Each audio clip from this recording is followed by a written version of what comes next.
anywhere but here. Eddie checked to make sure he has his passport before zipping up his suitcase. He did a quick walkthrough to make sure everything in the apartment was switched off. Looking at the unmade bed in the small bedroom made his stomach turn. He closed his eyes for a few seconds whilst taking a deep breath. The vibration of his phone ringing in his pocket brought him back to reality. It was his Uber ride. He hastily grabbed his suitcase and jacket. There was a slight mix of excitement and apprehension as he locked the door and made his way to the elevator. "Airport, please," he told the driver as he scooted into the back seat with his luggage. It was 10 a.m. He didn't have time to have coffee, as he slept late and he figured he could get some at the airport. He leaned his head back for a moment. That's when the panic hit him. What the hell was he doing? He shook his head and sat up. He tried to focus on the buildings and cars outside his window. Soon they were outside the city, and the green farmlands was all he could see for miles. His eyes glanced up to the electric wires jumping from pole to pole as they drove alongside, like waves. Down, up, like a soothing symphony. Coffee. "Sir, we reached the airport," the Uber driver said gently. Eddie doesn't know when he dozed off, and it took a few seconds to realize where he was. After paying the driver, he gathered his belongings and stepped onto the sidewalk. Departures was written above some sliding doors in big yellow letters. He extended the handle on his suitcase and wound his jacket haphazardly through it so he doesn't need to carry it. As he stepped through the sliding doors, he was surprised by the sudden onslaught of noise. People talking, children yelling in pleasure as they ran around, periodic announcements, the clinking of cups and the hissing of a coffee maker. He stared at the departures and arrivals screen. So many destinations, some he never heard of in his life. Coffee. It smelled so good. He strolled over and took his spot at the end of the queue. He ordered a flat white.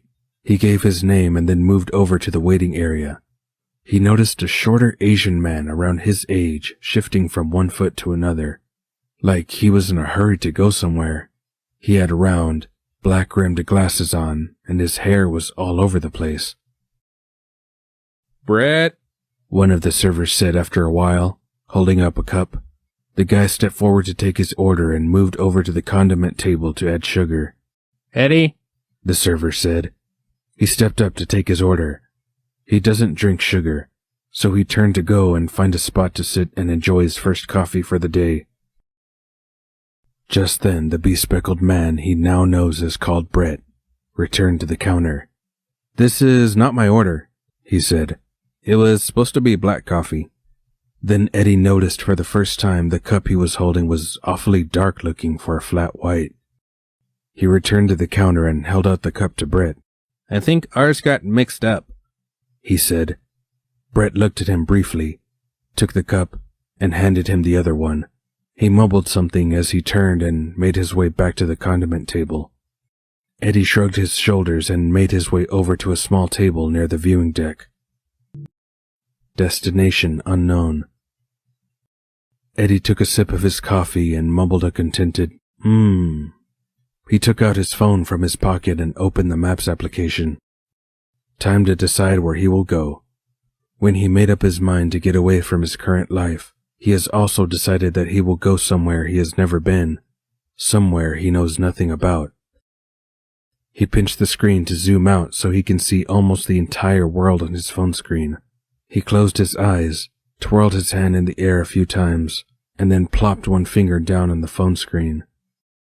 He immediately leans forward to see Cape Town, South Africa. "Amazing," he said out loud. This is probably the furthest place he could have picked. He has seen some pictures of it, and some bits on the news now and then. He recalled it as a huge mountain that looks like a table. Other than that, he knew nothing about the city or the country. Halfway through his coffee, Eddie opens up his online booking app. Time to book the flight and some initial accommodation. 2 stopovers. The thought filled him with dread. All in all, the trip will take 26 hours. He booked a room in a guest house for 2 nights. Auntie Sue's. Sounds like political movement against court cases, he chuckled to himself. The first flight departs in 3 hours. Time to check in. He gulped down the last bit of coffee and then walked over to the boarding gates to check in his luggage and get his tickets. He never thought to check the visa requirement for his new destination. The friendly stewardess at the check-in counter informed him that it's not a problem. He can stay visa-free for 3 months and then he can extend it for a small fee for another 6 months. Perfect. If he doesn't like it there, he can leave. If it's nice, he can stay. He checked that he has his headphones, wallet, phone, passport, and jacket before putting his suitcase on the small belt. He took his tickets and made his way to the security check. He regrets not bringing the small carry-on bag with him. He has too many loose things to keep track of now. He put everything in one of the gray bins. In another bin, he puts his shoes and belt. Luckily, nothing bleeped when he stepped through the magnetic arches of judgment. He puts on his shoes and belts and stuffs his belongings into his pockets. He needs to find a bag or something. The trip will be very long and this is uncomfortable. Boarding. Eddie is strolling past numerous shops, trying to find one where he can buy an inexpensive bag to keep all his stuff in. Not that money is tight, but he figured he'd better keep a nest egg if he was going to live in another country for a few months, possibly forever. He might not be able to get to work there, or maybe as a foreigner he might not be allowed to work there. He spots a small, curious shop. They are usually cheaper than all name brands around him. From a distance, a bag on a rotating stand catches his eye immediately. It has a picture of clouds with a violin with wings. The violin had pasted on googly eyes, and a creepy smile was painted between the 2 F-holes. It's the worst depiction of a violin he has seen in his life. It was perfect. He pays for the bag and then finally drops all his belongings inside. He closes the zip and slings it over his shoulder. Much better.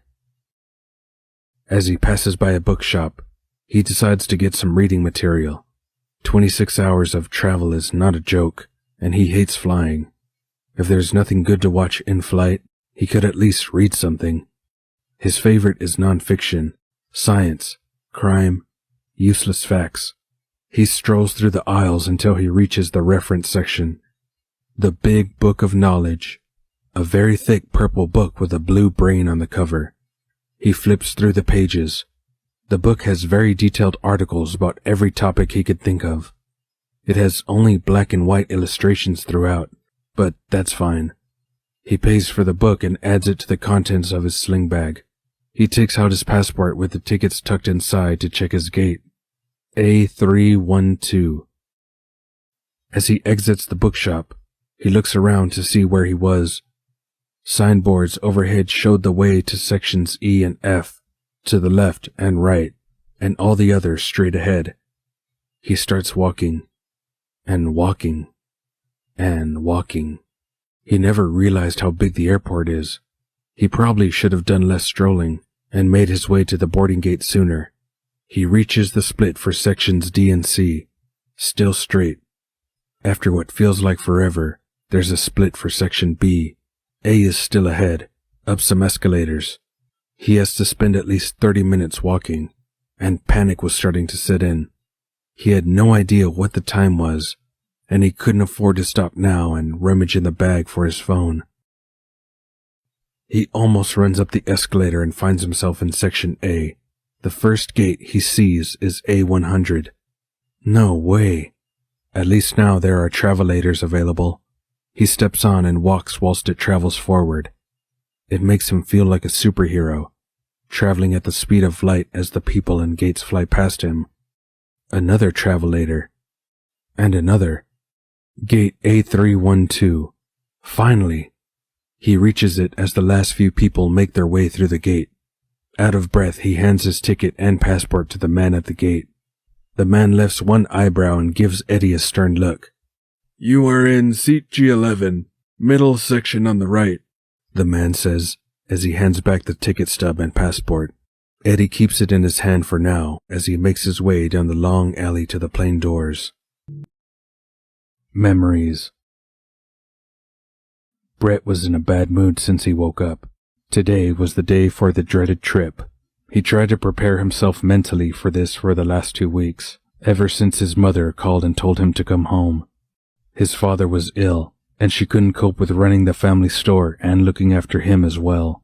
He understood his duty to his family, but he also didn't want to give up the meager existence he carved for himself here in Singapore. He was a violinist, and when he got the opportunity to leave South Africa and join the Singapore Symphony Orchestra, he jumped at it. Over the last 4 years, Singapore has become home. He found a weekend job at a luthier to supplement his income, and, although not wealthy by any means, he had a comfortable life.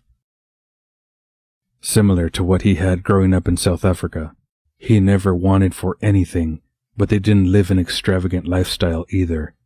He grew up in a small street-facing house with his parents and brother, walking distance to school and to the shopping district. Thinking back, he can't even remember how many different colors they painted their house over the years. Yellow, blue, pink, green. One year they even painted it purple. It was a community tradition. He's thankful he took up in a room in a shared apartment. Moving out is easier. It's not his furniture, appliances, or lease to worry about. He just needed to pack up his own belongings and leave. And he didn't have too much of that either. He prepared a few boxes a week ago that contained most of his stuff. Concert attire, his violin, clothes, the few books and ornaments he acquired.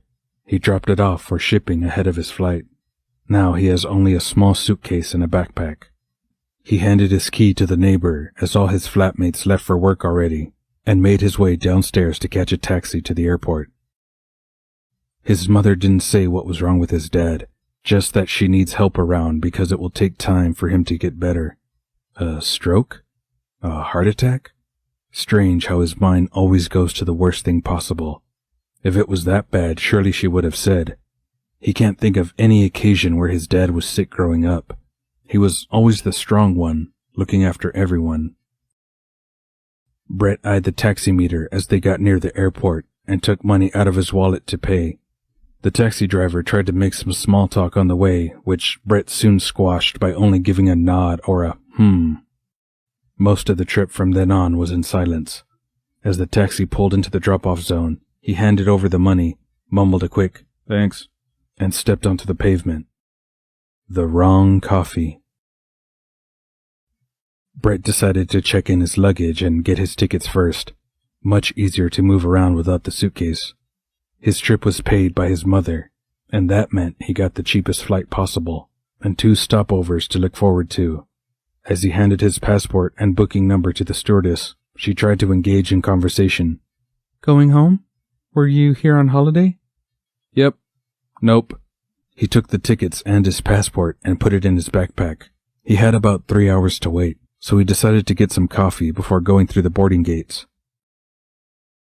The amount of people with the same idea amazed him.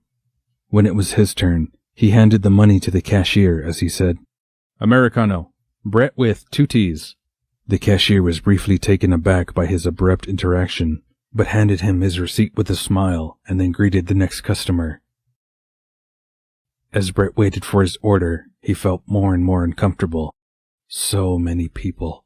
So much noise. The flight would probably not be any better. He was slightly irritated, so when the server announced his name with extra emphasis on the tea, he took the cup to go and add sugar.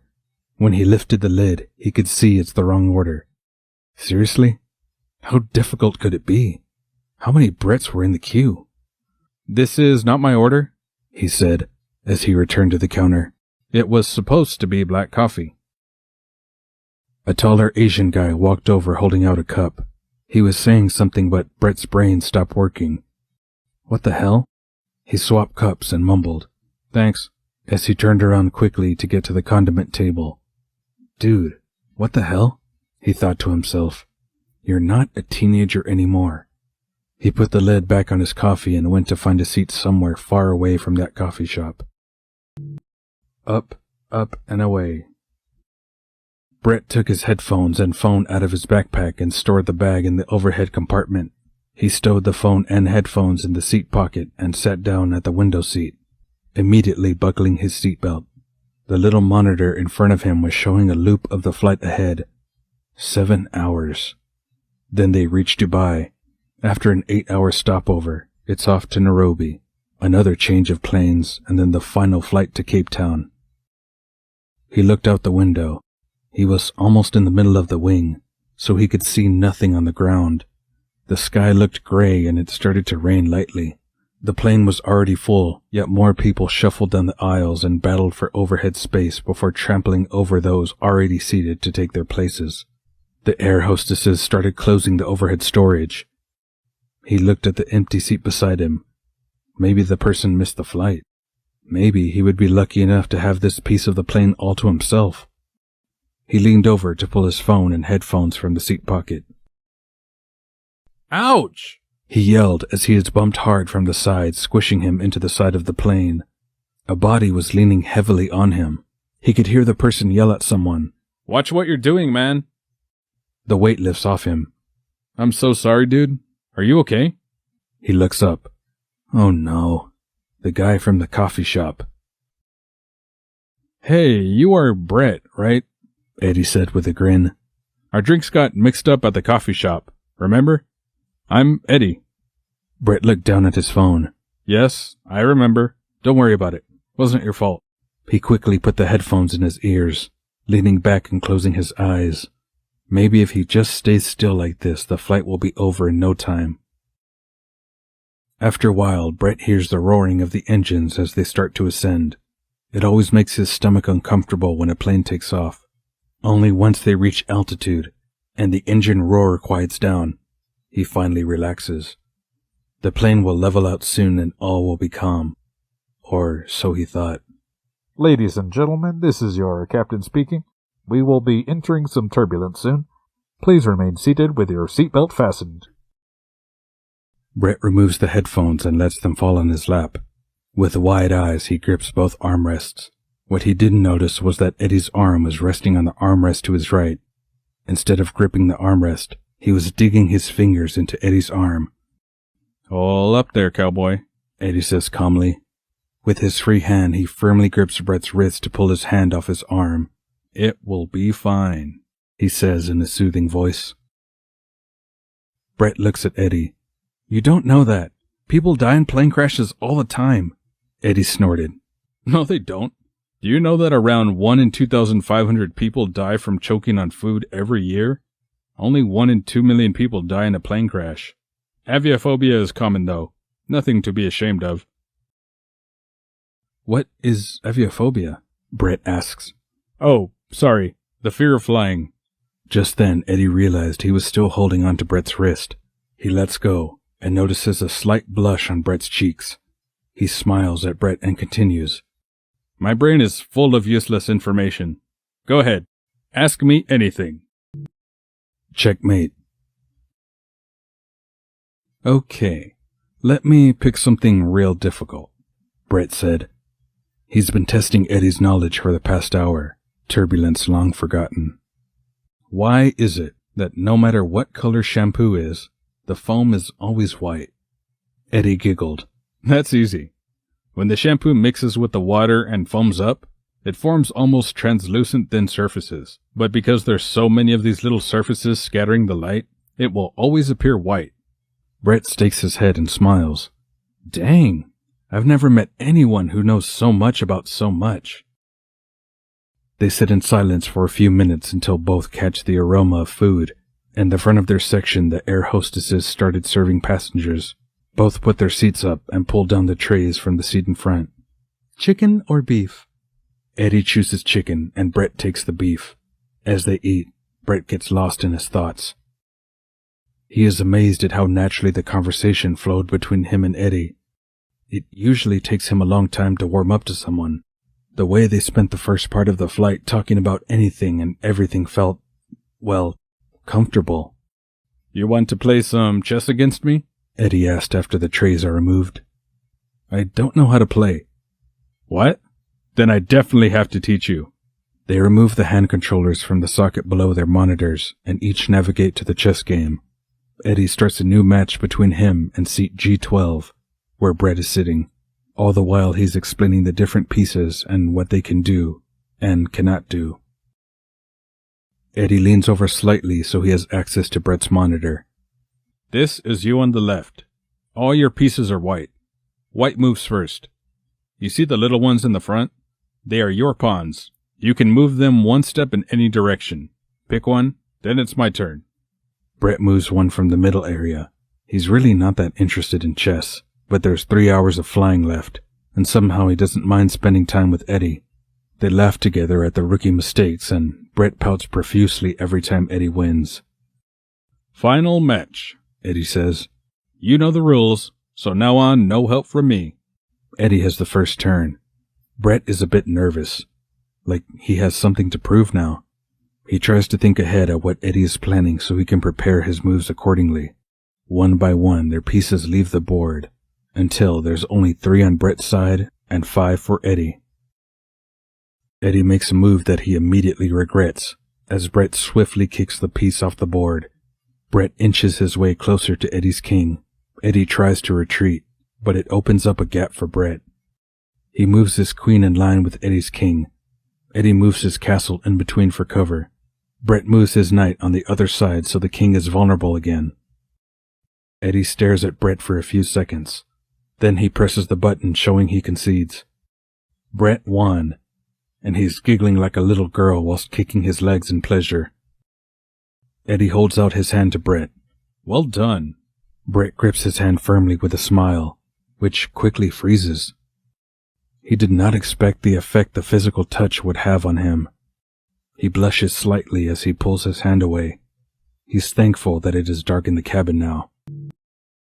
New experiences. Dubai, a place both of them heard of but never visited before. They have an 8-hour stopover, and their flights included a 1-day visa to go and explore the city. Their suitcases remain in storage, so Brett only has his backpack, and Eddie the crazy violin shoulder bag. They haven't discussed doing anything together, but silently they move together through passport control and towards the exit where the taxis are parked. Sir, come safari.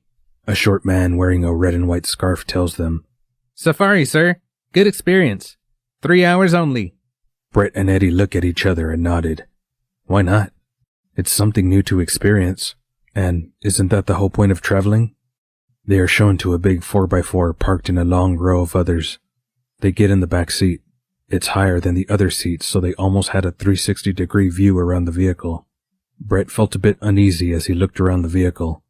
The roof was reinforced with roll bars. The sides had steel bars with handles for people to hold on to. An elderly Asian couple climbed into the seat directly in front of them. They turned and greeted Brett and Eddie, in what Brett assumes is some variant of Chinese. Eddie greets them back. Brett smiles. He never learned Mandarin, the language of his ancestors. His family had been in South Africa for 7 generations. Sadly, they have lost most of their culture, including the language. Even home cooking has become some hybrid of Asian, African, and Indian food. The couple made some small talk with Eddie for a while, and then turned to sit properly and fasten their seatbelts. You don't speak Mandarin? Eddie asked. No, I grew up English. In South Africa. Never learned any. Eddie didn't reply to that, instead deciding to explain some of the local culture to Brett. Did you notice the scarf the man was wearing that greeted us inside? If it's white, it's called a gutra. If it's red and white like his, it's called a shamag. It works well in a desert environment like this. To eliminate dust and heat, they can easily use it to cover the mouth and nose as well. Oh, have you been here before? No, but I love studying the national dress of various countries. Most have evolved through necessity due to environment, culture, weather, and so on. And most countries see it as a symbol of national pride. Okay, we go. The driver said as he sat down. As soon as they exit the airport area, he turns on the car radio. Lively Arabic music starts playing. Brett hears what sounds like a violin, but different somehow. They play violin here? he asks. That's called a rebaba. It's a predecessor of a violin, but they do play violin sometimes as well. I'm surprised you were able to distinguish it amongst all the other instruments. I play violin, Brett said. I think I can recognize the sound in a hailstorm by now, he said with a smile.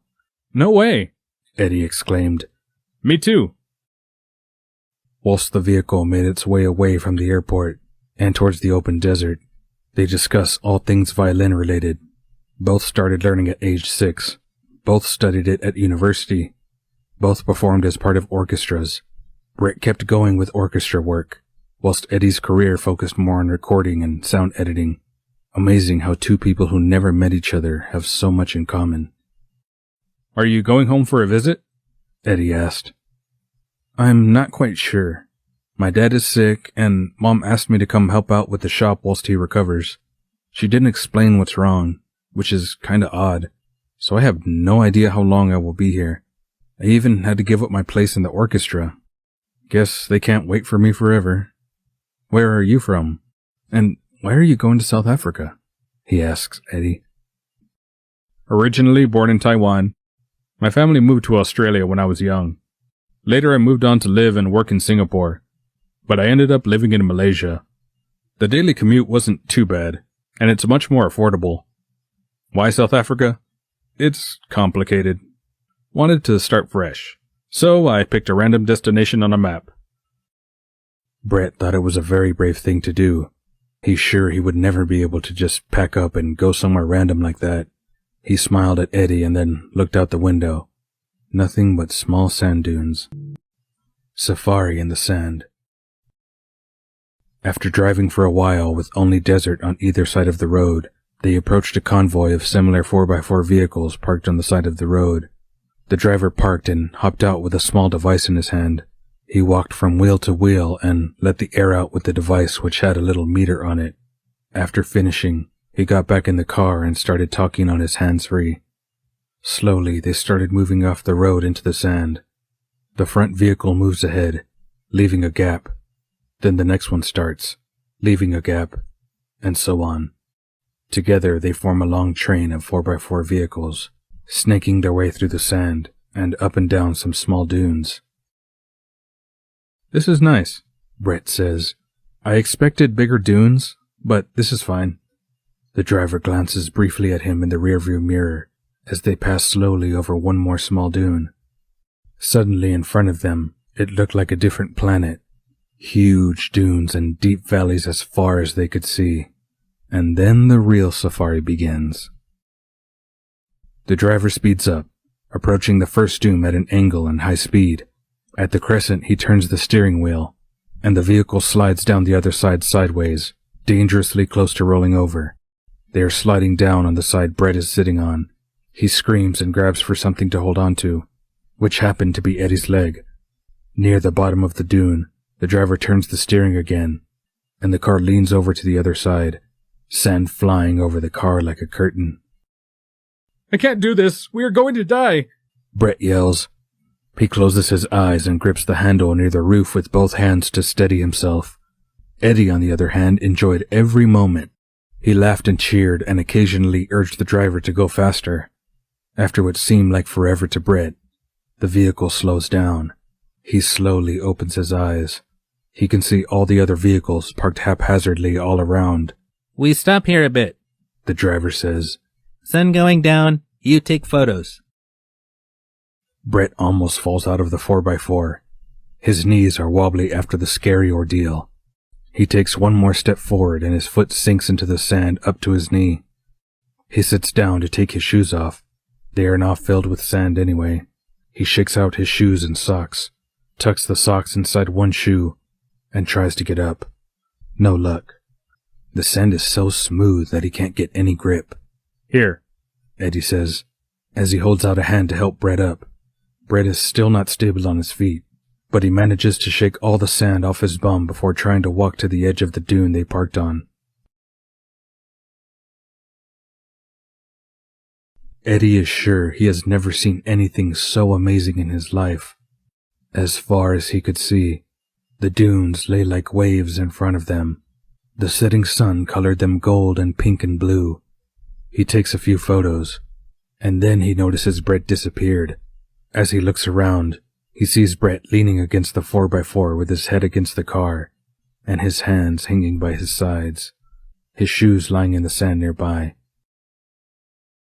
Brett, are you okay? He asked when he reaches the vehicle. I don't feel so good. My head is spinning, and I'm very nauseous. Eddie rummages through the cooler box the driver opened and left near the back of the vehicle, and finds ice-cold water. He hands a bottle to Brett. He puts his hand around Brett's shoulders and guides him to sit down. Drink some cold water, then put your head between your knees. Dance for me. After everyone returned to their vehicles, they slowly drove to a camp that appeared out of nowhere. You will have dinner, and watch the belly dance. I will show you your table. They all got out and followed the driver. He led them to a table 1 row removed from what looked like a stage. With great animation, the driver explained the camp to them. Backside, you can ride the bikes in the sand, but you pay money. Here, you can get soda and water for free, and food after the show. That corner, you get beer and wine, but you pay money. This side, you can get the henna paint. Everyone followed with their heads as he was pointing to the different areas. 2 hours. I fetch you for airport, the short man said as he walked away. How are you feeling now? Eddie asked, looking at Brett with concern. A little bit embarrassed, to be honest. I screamed like a girl. And who gets sick from traveling a bit faster? You weren't scared at all, Brett said with a pout. It's okay. It's over now, Eddie said as he ruffled Brett's hair teasingly. I will get us some sodas or water. Any preference? He asked as he got up from the cushions they were sitting on. Just water, I guess, for now, Brett replied. As Eddie walked away, Brett took in the surroundings. Around the big square stage were rows of low tables with cushions for people to sit on. Surrounding the camp was a wooden fence with lanterns hanging from them. The stage was lit by fairy lights hanging from poles surrounding the stage. Then music started playing loudly, and bright lights lit up the stage. Eddie just made it back when a belly dancer stepped on stage twirling and shaking her arms. The music stops. Then a single drum beat. In unison, the belly dancer moves one hip in a way no normal human being can. 2 drum beats. Both hips. As the drum beats accelerate, the belly dancer keeps up, moving her hips from side to side whilst keeping her upper body completely still. It was amazing. More instruments join in, and she picks up a small cane from the floor, which she balances on her shoulders just under her chin. She wiggles and leans back, balancing the cane all the while, until the back of her head almost touches the ground. Then she wiggles her way back up. The music stops as she throws the cane aside, and the visitors all cheer. Slower music starts to play, still with a very distinct drum beat. The belly dancer walks around the edge of the stage looking at the audience. When she reaches the side where Brett and Eddie are sitting, she points around at people, and then to the stage, challenging them to come and try. Eddie immediately gets up. He loves dancing, and that looked interesting to try.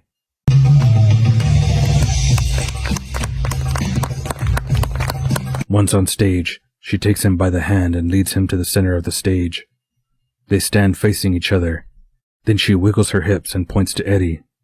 He tries his best to wiggle only his hips, but his whole body moves along. The audience start laughing. She steps closer and holds on to his shoulders. She wiggles her hips. Eddie wiggles his hips, whilst she keeps his shoulders in place. The crowd cheers. She steps away again and the music picks up speed. She wiggles 5 times. Then it's Eddie's turn. Eventually they move sort of in unison, flamboyant hand movements included. The audience claps along with the music, laughing and cheering. Brett can't take his eyes off the stage. He follows every movement Eddie makes. The hips, the hands, the smile he's giving to the audience as he moves with the music. When the music stops, Eddie throws his head back and moves his hands from his sides down his legs. The audience cheers as he walks off stage. Brett, meanwhile, forgot how to breathe. Can I make a career out of belly dancing? Eddie asks as he sits down. his face glowing with excitement. You were very brave. Not bad. Brett stutters, focusing his gaze on the bottle of water in front of him. He is saved by an announcement that the food is ready, and they can line up to be served near the open barbecue fires. Brett gets up as quickly as possible and starts walking to join the line. Dinner was not their favorite experience, probably because it's unfamiliar. Brett ended up eating some flatbread with hummus. Eddie ate salad with barbecued chicken. Dessert was the best part. Sticky date pudding. Just as they finished dessert, the driver came over. We go. Airport. He said and started walking to their designated vehicle. Brett and Eddie scrambled to grab their bags and shoes and ran after him. Space socks. Brett was asleep before they even reached the main road.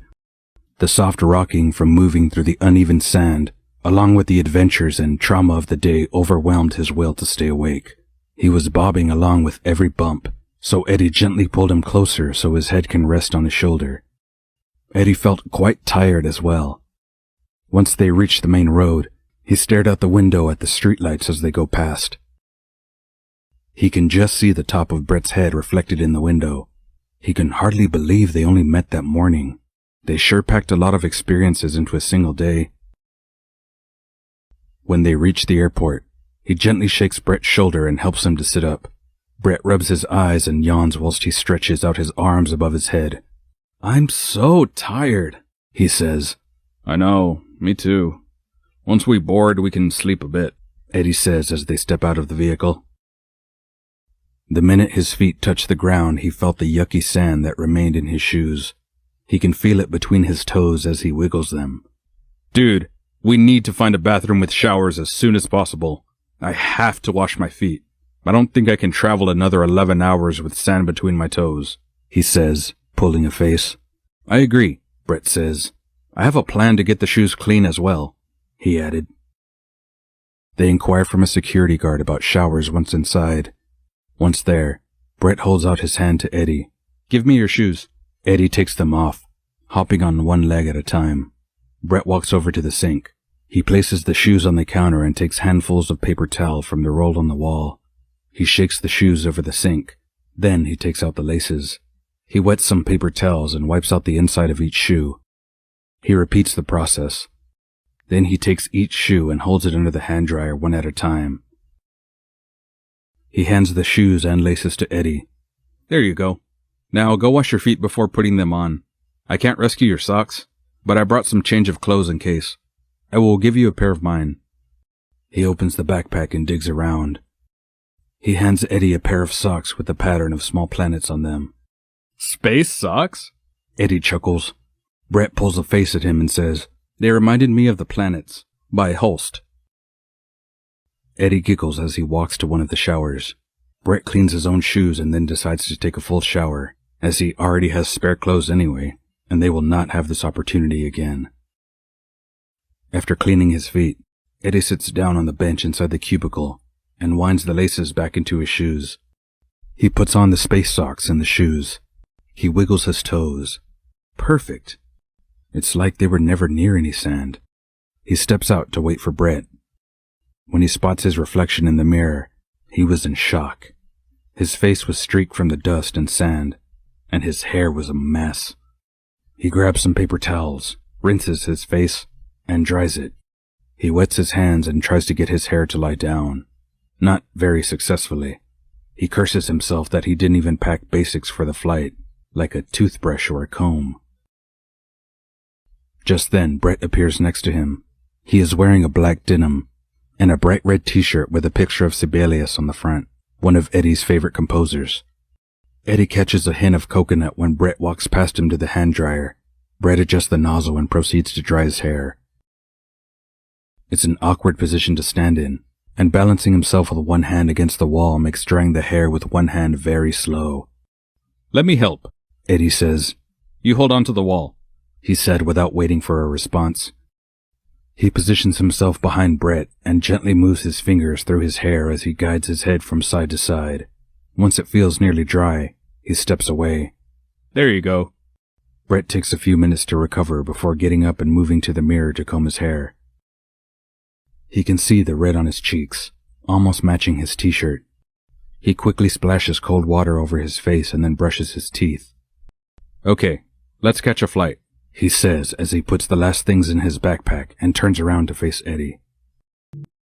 The worst flight ever.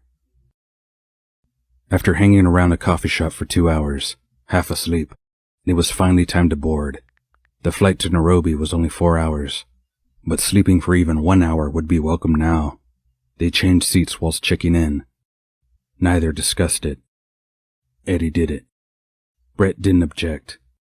Eddie had the window seat, this time with a full view of the outside world. It was dark out, so it didn't matter. And even if it wasn't, both were too tired to care. As soon as they sat down, they buckled up. Eddie threw the thin blanket provided by the airline loosely over himself. He tucked the small pillow between himself and the wall and closed his eyes. Brett put on a hoodie he took from his backpack before stowing it and sitting down. He adjusted his headrest and closed his eyes. Both missed the safety procedures and takeoff. Eddie woke up first. He wasn't sure what woke him, but he felt a sharp pain and had a terrible burning sensation on the side of his face. As he touched it, he flinched, and he was wide awake when he saw his hand covered in blood. He immediately sat up to look around. By now, Brett woke up as well, as the whole plane was a commotion of people talking and yelling. Eddie, you are bleeding! Brett pressed the button overhead to summon one of the hostesses. He took off his hoodie, bundled it up, and pressed it firmly against Eddie's cheek. A hostess appeared, took one look at Eddie and said, "I will be right back." The side they were sitting on was quiet now, but they could hear some sobbing further ahead. The other side of the plane now seems to be in chaos. And then they saw the cause. A small boy, maybe 5 or 6 years old, was climbing from seat to seat, stepping on the headrests and people's heads in the process. He was screaming like a banshee. Every now and then he would stop, opening up one of the overhead bins and pulling out stuff in anger, letting it fall where it may. 2 air hostesses were trying to coax him down, without success. The mother, they assumed, was following them down the aisle. "Leave him alone. He will calm down by himself," the mother said. One steward approached from the other side and grabbed the boy around the waist, putting him down the aisle whilst holding onto his arm. "Let go of him! How dare you! I will sue you and this airline! You are torturing my son!" "Madam," one of the hostesses started, "your son injured at least 30 people in his 15-minute rampage. Despite our request for you to get him under control, you did nothing. Did you know that causing any injuries or harm to others in flight is a federal offense in many countries? Once we land, you will be arrested and the airline will press criminal charges against you. Now bring your son and follow me." The woman was quiet now. She grabbed her son by his hand, and despite his protest and screaming, followed the hostess down the aisle. The whole section cheered, which seemed to anger her more, as her face turned even redder, but she didn't respond. One of the hostesses returned to Brett and Eddie with the first aid kit. Brett stood up and stepped out so she can have access to Eddie. She put on gloves, and then removed the hoodie Eddie was now holding against his face. Then she gently cleaned the cut with disinfectant. Eddie winced as the alcohol reacted to the open wound. She placed a dressing over the cut and secured it with plaster. She opened up a plastic bag and dropped all the swabs and her gloves into the bag. "Would you like to have a bag for this to store it?" she asked, pointing at the hoodie. No need. You can throw it away as well. We still have many hours of travel, and the stain will be permanent, Brett said. She scooped the hoodie into the bag as well, tied it up, and got up. "I am very sorry for your injury, sir," she said to Eddie as Brett sat down next to him. Looking at Brett, she said, "He had a nasty bump. Watch him and don't let him sleep. If anything changes, call one of us immediately." Brett nodded. She handed him some alcohol swabs and a small plastic bag. "Clean your hands. I will come and fetch the bag after a while."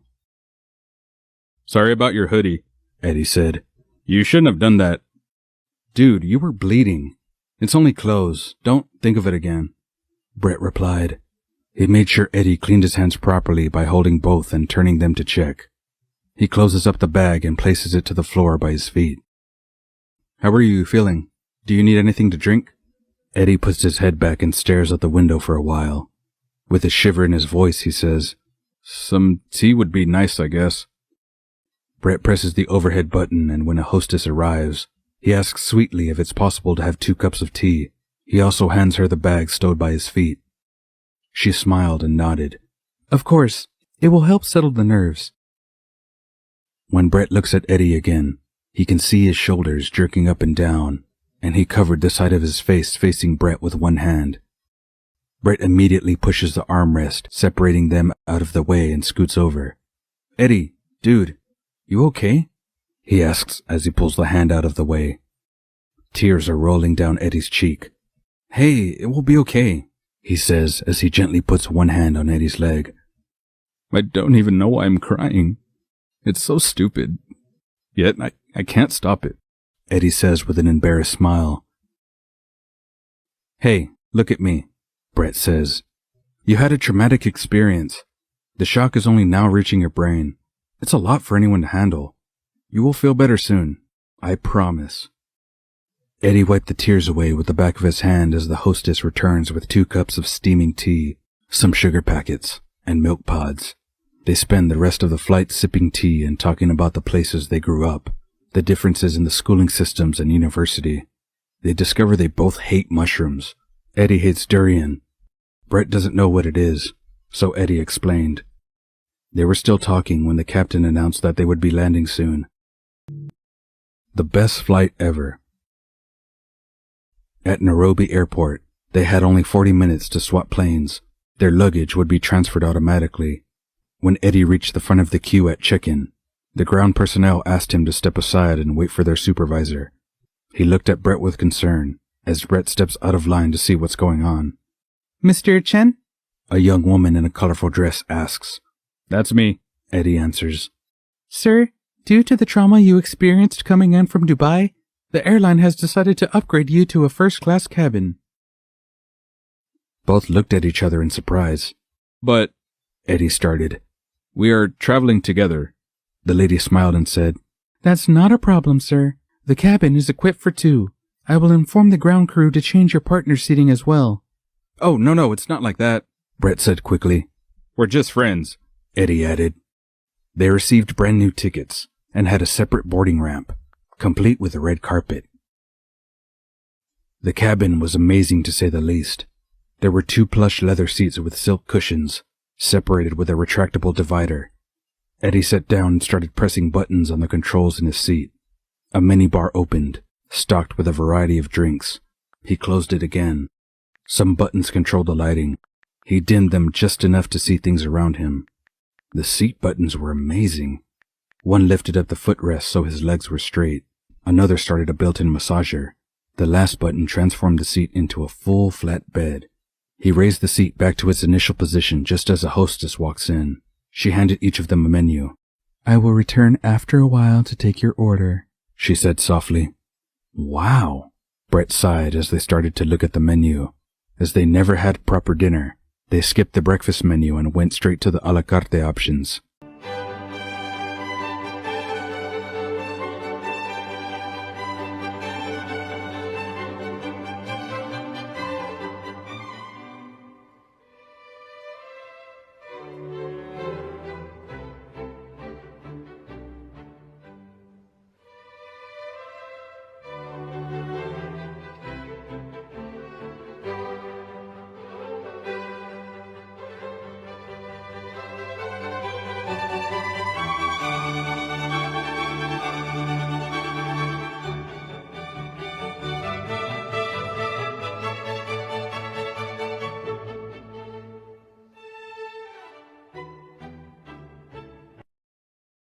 Dude, we need to have champagne. I've never had Dom Perignon, Eddie said, all excited, not realizing he pronounced it incorrectly. And I'm definitely trying the caviar.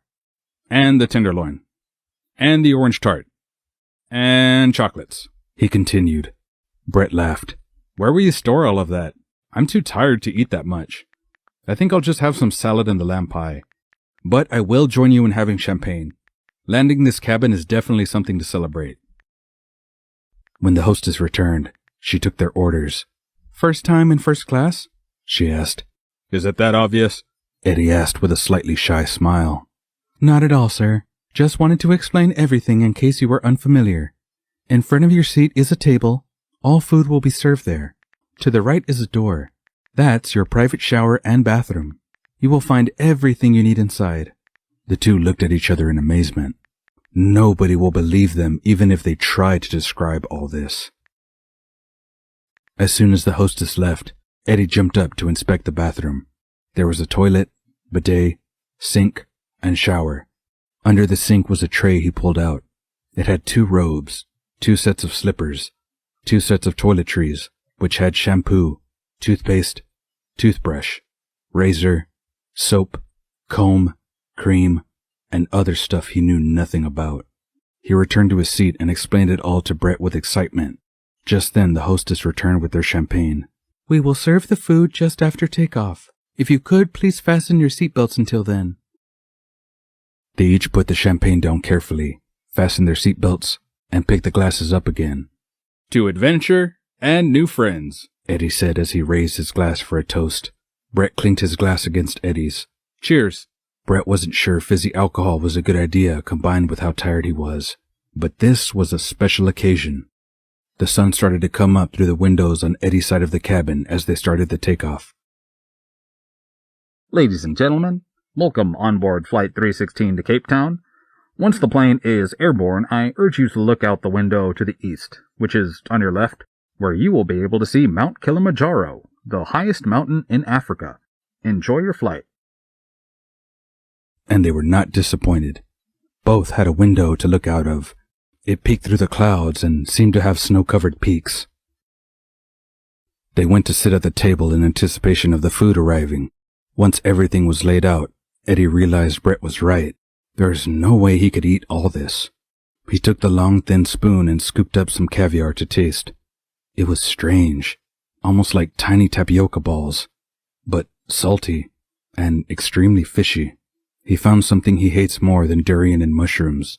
It's interesting. You should try some, he said to Brett, trying his best not to show his disgust. Brett was apprehensive, but scooped a small amount up with his fork. He immediately pulled a face and spat it out into a serviette. Eddie started laughing and said, "It's the worst thing I ever tried." "Dude, then why did you let me try?" Eddie shrugged. "Why should I suffer alone?" They didn't spend a lot of time eating. They were both too tired for that.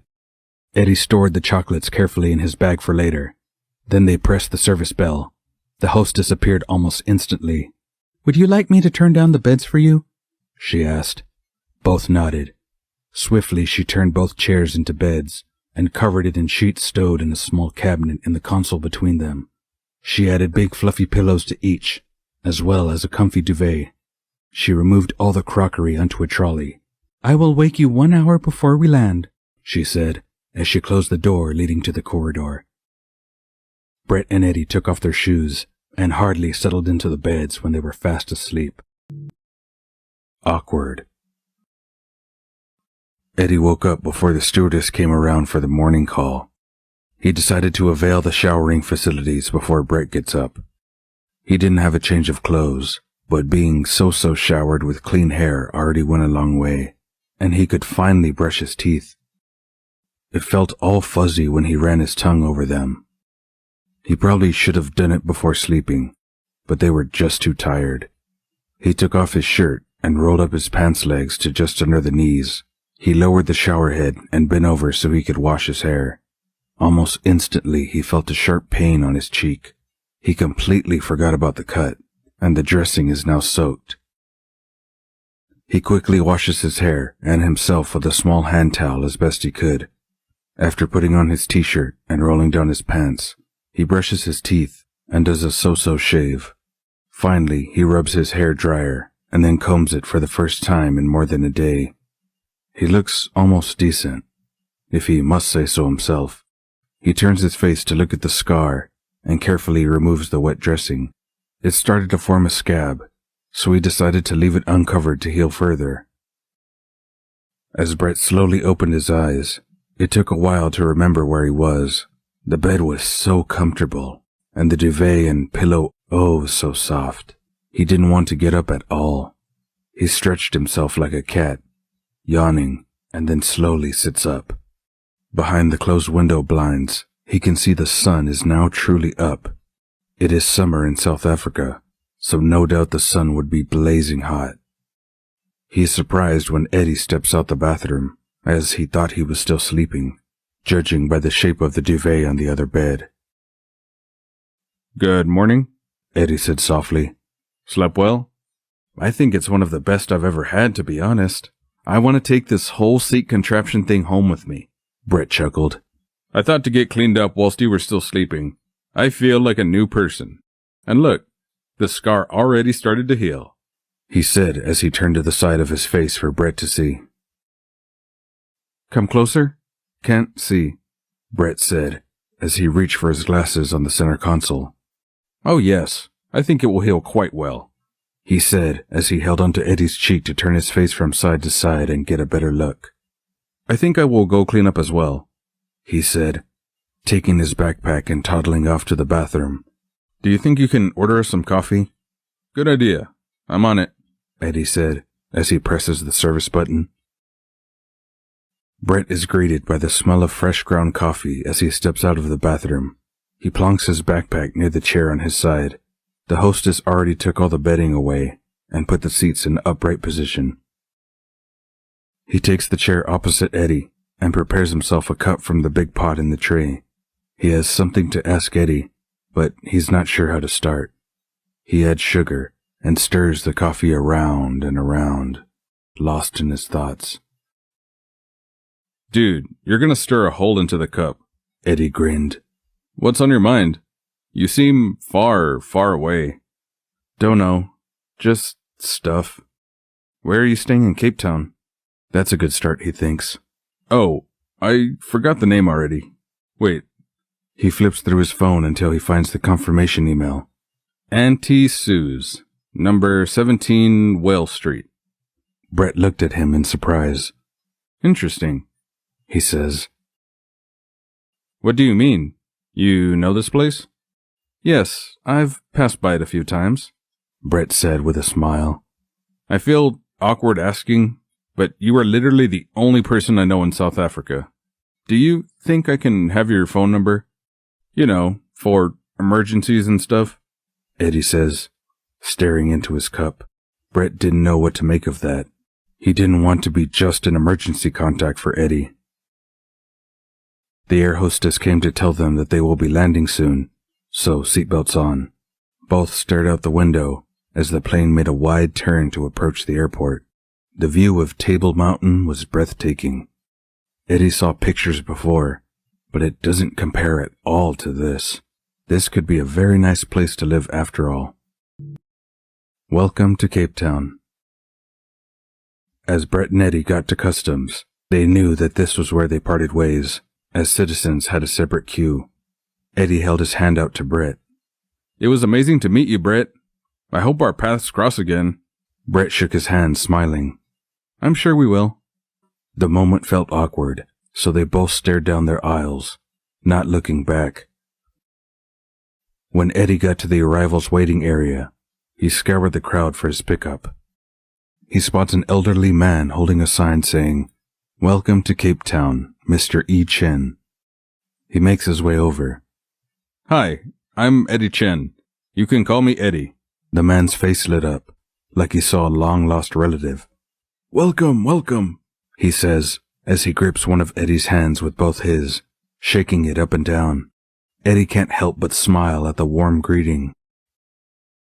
They make their way towards an elevator with the sign, "Car Park." When they exit the elevator, Eddie could immediately feel it was summer, coming from the mild winter up north. The change wasn't too extreme, though. His host showed him to a small flat. He opened the back to stow away the suitcase and bag. Eddie made his way to the front passenger seat, but was surprised to be greeted by a steering wheel when he opened the door. Oops. He forgot not all countries drive on the right, drive on the left. He apologized and walked around to the other side. The first thing he noticed was how open everything was as they exited the airport. No tall buildings. The tallest one he could spot was maybe 10 stories high, and it stood out amongst everything else. The other thing he noticed was how green everything was.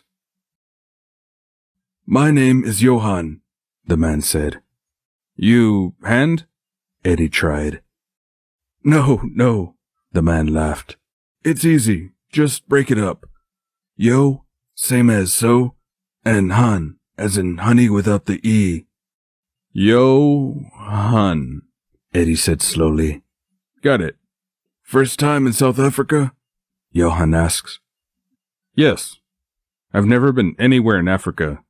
It seems so green, and such wide open spaces. It's beautiful." They stop in front of a flat-roofed, pink house. On the wall is a sign showing this is Auntie Sue's guest house. They fetch the luggage from the back, and Johann leads him to the side gate to the door. He knocks a few times. Almost immediately, Eddie hears the key turn, and then a short, chubby woman opens the door with a smile. She was wearing a dress with blue and white flowers, a yellow headscarf, and a green apron. She was almost as colorful as the houses around here, Eddie thought. "Come in," she said, stepping aside. "I'm Sue. You can call me Sue or Auntie Sue. How was your flight? You must be tired. Are you hungry? Let me make some tea. Go show the poor boy to his room. Don't just stand there." Eddie didn't know which part to respond to, so he just smiled and followed Johann down a passage to a room adjacent to the small living area. Johann put the suitcase on a chair next to the bed and slings the bag over the back of the chair. It seemed to Eddie like he stepped back in time. The room had a four-poster bed with a quilt in different shades of blue, heavy blue velvet curtains hung by the window, through which he could see the bright yellow house next door. Next to the bed was a wooden chair with a blue velvet seat. There was a dresser opposite the bed, which is now used as a TV stand. The room had a plush brown carpet. It seemed unfamiliar, yet very welcoming. "The door here on the left is a cupboard, if you want to unpack anything. The door on the right is your bathroom. Let's have some tea. Then you can relax a while before supper." They walk back to the living area. Only now Eddie takes in the decor, as he sits down to pour himself some tea from the silver set Sue set out on a small table. The walls were decorated with wallpaper. Small pink roses. The furniture was all wood, with cushions to sit on. Against one wall was an antique-looking glass cabinet. Inside, at least 100 little knickknacks were spaced out across 4 glass shelves. On the opposite wall there was a fireplace. Above it were old discolored pictures of people all dressed up in suits, ties, bonnets, and frills. "Have you decided what you will do on your trip? Do you have family here? Are you staying only in Cape Town, or are you planning to see the rest of the country as well?" Sue starts. "Buttons. Let him answer in between also. You will make his head spin," Johann said, waving his hand in the air. What a peculiar pet name, Eddie thought to himself. He answered as much as he could. As for plans, he didn't really have any. Wait, this will help," Johann said as he gets up and goes down the passage. He returns with a book, which he hands to Eddie. A Guide to South Africa. "Now you go and rest a bit. Dinner is at 7, Sue said, as she took the empty cup from Eddie, placed it in the tray, and took it towards the kitchen. Welcome home. As Brett stepped out into the arrivals lounge, he was greeted by a sea of faces. It was difficult to find his mother and all that, but eventually an elderly woman, shorter than him, appeared out of nowhere. Brett gave her a kiss on the forehead. "Welcome home. Come, your father is home alone. I don't want to leave him too long. We can talk in the car." Brett was amazed how fast her short legs can move as he tried to keep up. In the car park, he immediately recognized their car. It was the same old Ford station wagon they've owned since he was 9. It was a miracle it still ran. He put his suitcase in the back and got in front with his mother. Growing up, they mostly walked where they needed to be. The car was only for special occasions, like trips to surrounding towns, weddings, funerals, and times like these, fetching someone from the airport. Ma, you never said what was wrong. Is it serious? He will be fine. He just needs to rest. But what happened? He got too many headaches. I told him it's from working too hard. The doctor said he needs tests and scans and things. Just to take our money for a headache? He just needs to rest. That's all. Brett was not convinced, but he let it be for now. Tonight I will make your favorite dinner. Sticky stir-fry. His mother said in an attempt to change the subject. And tomorrow we go to the shop so I can show you how it works. When they entered the door to his ancestral home, he was shocked at the sight that greeted him. His father was sitting in a lounge chair, his head kept upright with a pillow on each side. Next to him was a small table. On top was a glass of water with a straw in it, and a box of tissues. He seemed asleep, but as Brett put his suitcase down on the hardwood floor, he slowly opened his eyes. Brett, why are you here? When did you come? I landed just over an hour ago. Ma said you didn't feel well, so I came to help. No need to bother. It's only stress. I will be fine. Just need rest. Help me, he said as he pointed to the glass of water. Brett picked it up and turned the straw so his dad could take a few sips. His head was bouncing from side to side as he tried to sit up more. If only I wasn't so damn dizzy all the time. Then I could go back to the shop. I can handle the headaches. Brett sat with his dad a while as his mother prepared supper.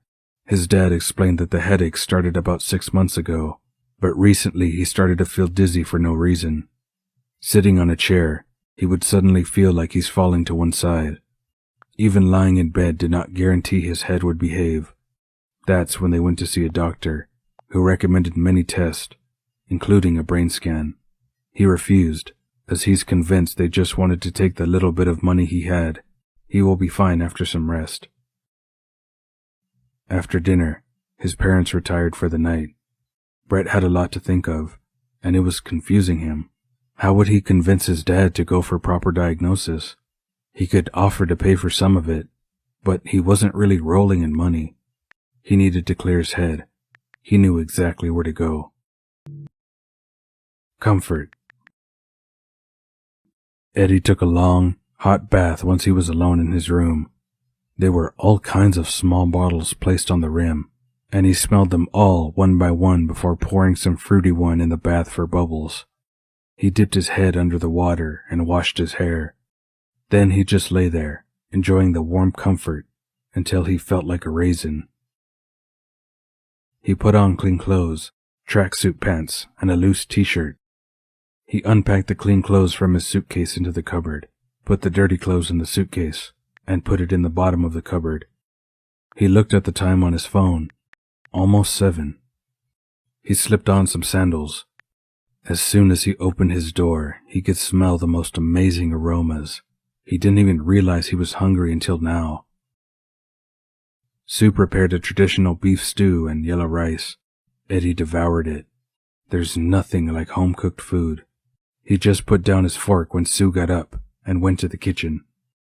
"We have a visitor," she called from the kitchen. Eddie didn't even hear the knocking on the kitchen door. "Johan, you remember the young one from next door? The one who played violin?" she said as she entered the dining room. Behind her followed Brett. Eddie nearly knocked his plate off the table.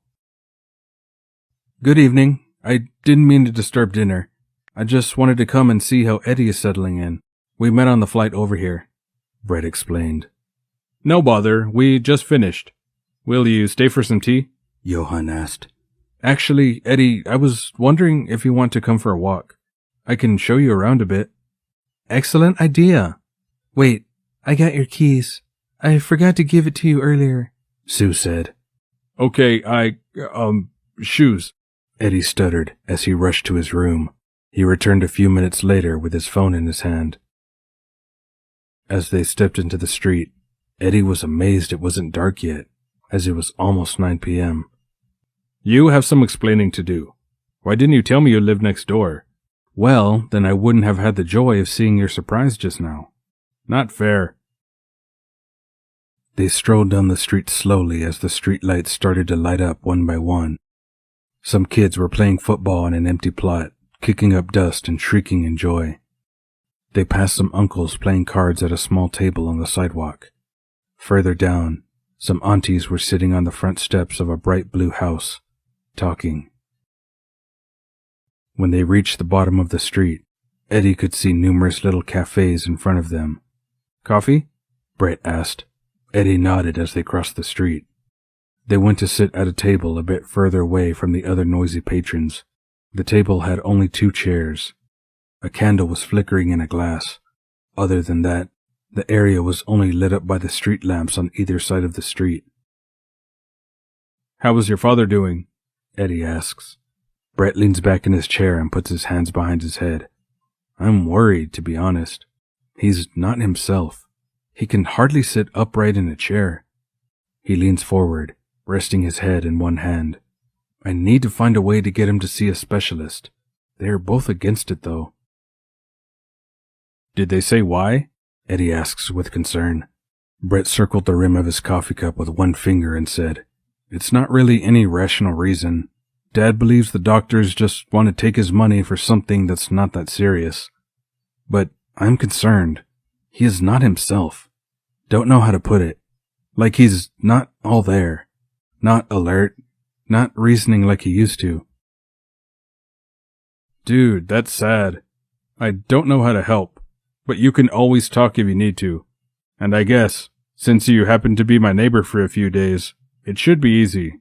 Brett looked up in surprise. What do you mean a few days? I only booked the guest house for 2 days. Guess after that I thought I would know what place I want to see next and move on. Oh, guess that made sense. There's quite a lot to see and do. Do you have any idea where you want to go next? For about 2 hours they discussed different places that might interest Eddie. The discussion was accompanied by lots of coffee.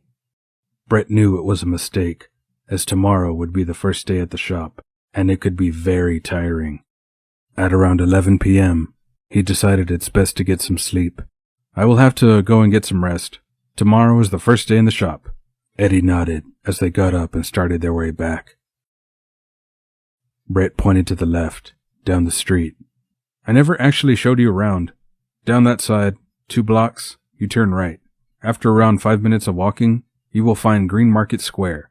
It will be a nice place for you to explore tomorrow. Thanks. I think I will do that, Eddie said. As they reached the guest house, Brett tilted his head sideways and said, Good night. Hope you have a great time tomorrow. Brett, stay strong. I know it's not easy, but things always seem to work out somehow, Eddie said, as he opened the gate leading to the side door. The business of running a business. Brett's mother had to come call him 3 times before he was actually awake enough to get up and get dressed. He brushed his teeth with half-open eyes and tried to make his hair behave. When he entered the kitchen, his mother offered him some toast, which was now cold. He ate 1 slice with some coffee, and then they were off to open the store. Brett hated the store since childhood. It was a complete overload to the senses, and he always preferred calm, orderly surroundings. His parents sold anything and everything, and shelves were stacked floor to ceiling. Bargain bins lined the aisles, and even the checkout counter was stuffed full of boxes with smaller items people might decide to buy last minute. He could never understand how they knew what stock they had, how much things cost, or even if the place was profitable. His mother called him over to come stand next to her behind the checkout counter. You remember how to use the register? Yes, Ma. And no discounts. They will always try. People always want everything for free. Yes, Ma. When new things come, you check it carefully. Count all of it before you sign, and then you put the delivery note in this book. Yes, Ma. And when the money in the till is too much, you take some out. Put it in this bag under the statue. Nobody will know it's there. You bring the bag home every night. Yes, Ma. With that, She took her handbag and left to catch a bus back home. Brett looked around and sighed. It's gonna be a long day. He sat down on the round stool behind the register, and then suddenly remembered something. He didn't check with his mother where the boxes were that he shipped in advance. Even if he wasn't part of any orchestra now, he still needs to practice, and he can imagine how out of tune his violin must be by now. He will have to ask when he gets home tonight, as they were not in his bedroom as he expected. At around 11 a.m., the shop started to get really busy. At one point, Brett had a queue of 20 people waiting to check out. He was fumbling with a register and counting out change, as his parents didn't trust in card payments. This made every transaction slower, and some customers became quite rude for having to wait in line so long. At 3 p.m., things calmed down. Brett picked up his phone to see where he can get some lunch nearby. He notices a new message from Eddie, sent a while ago.